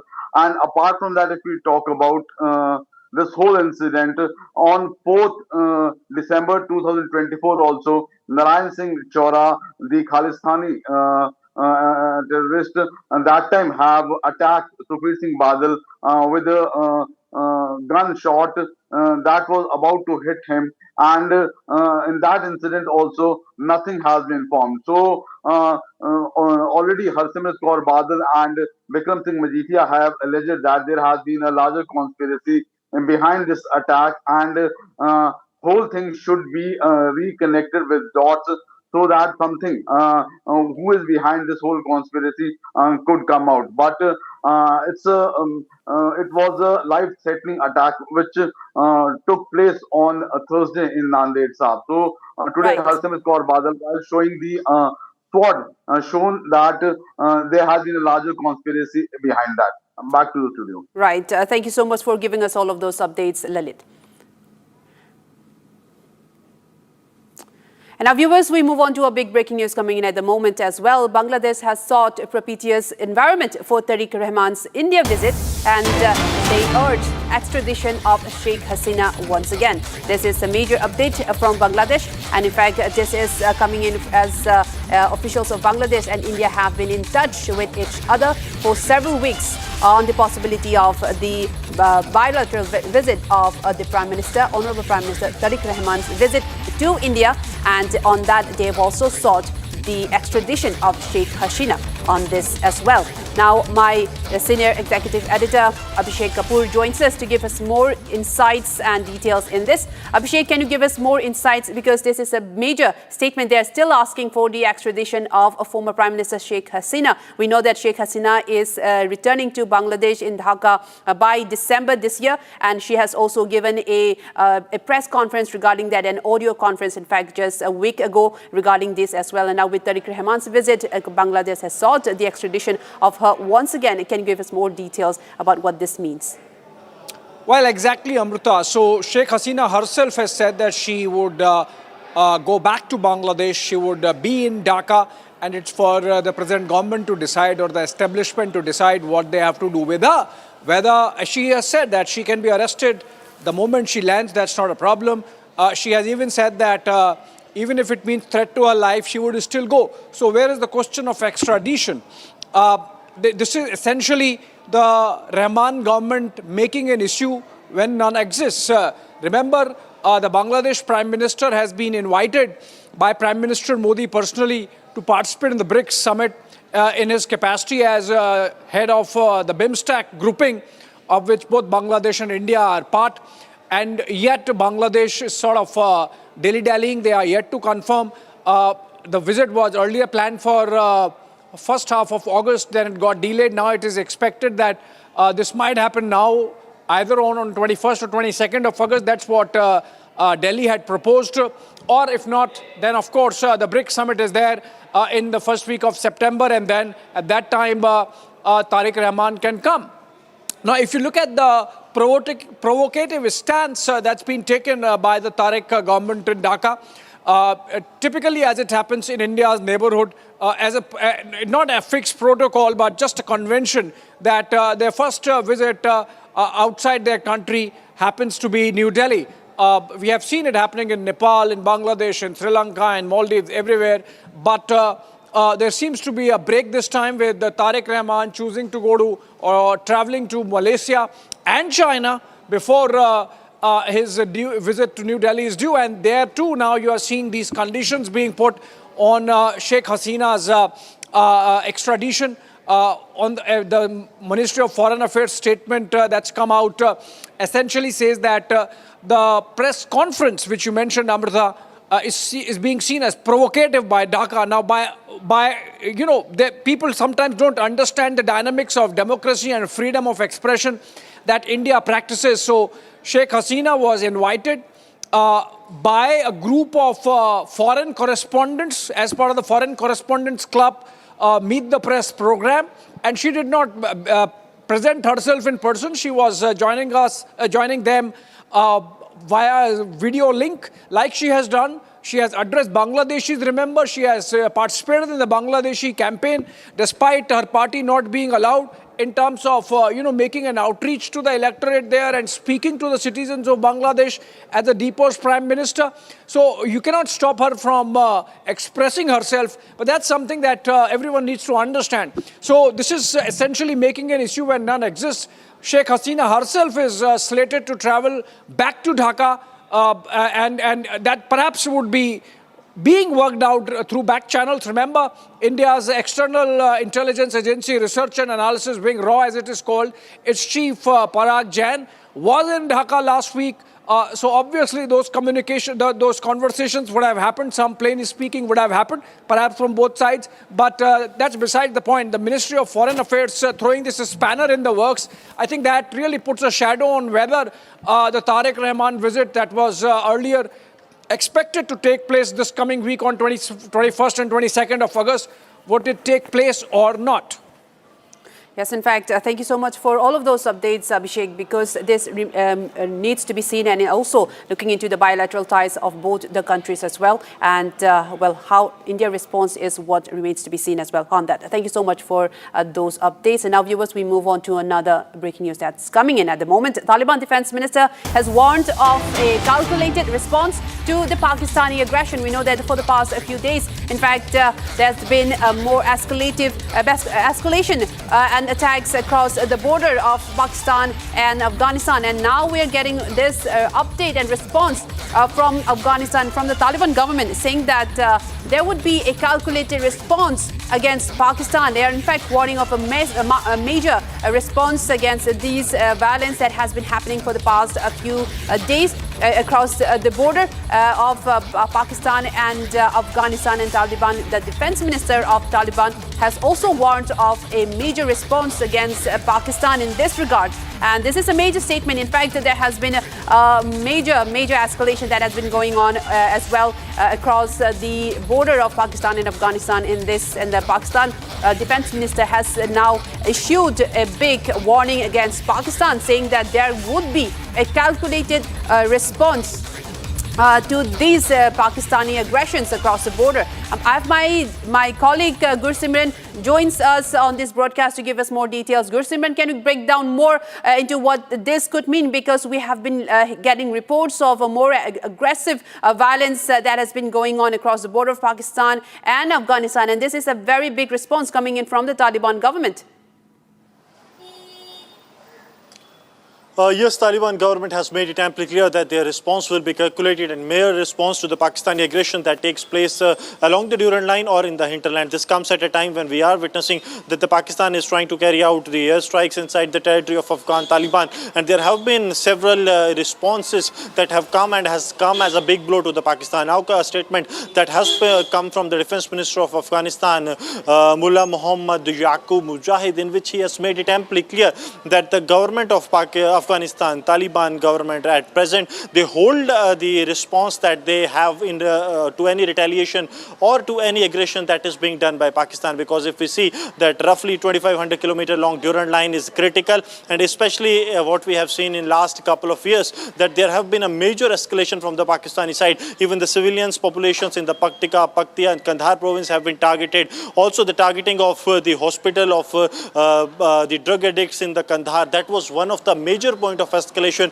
when we saw that both the countries were at the brink of the war, and there was a de-escalation that was catered by the Middle East countries, including those from the holding negotiations in the other cases as well. So now it is very clear that the response is going to be calibrated, calculated in a mere response, but this will come from the Afghani side at the time and place of their own choice.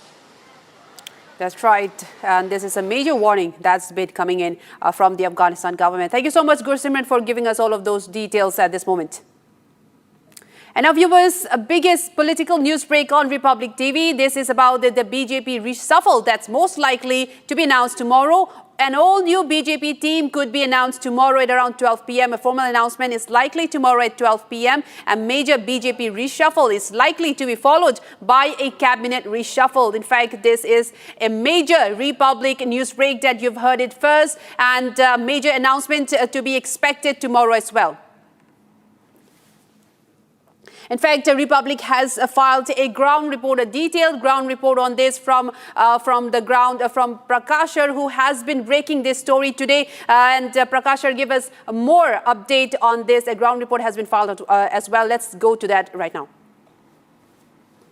Well, yes, the BJP is all set for a overhaul at the organizational level, and it has been done in consultation with Prime Minister Narendra Modi, Amit Shah, various RSS leaders, including and as well the National President of the BJP, Nitin Nabin. It was long pending ever since Nitin Nabin took over as the president of the party in February, and after this stalemate in the parliament, before the parliament session also it was expected, but now the BJP is ready to send a message to the people all across India after the stalemate in parliament and also the protest that took place in at Jantar Mantar.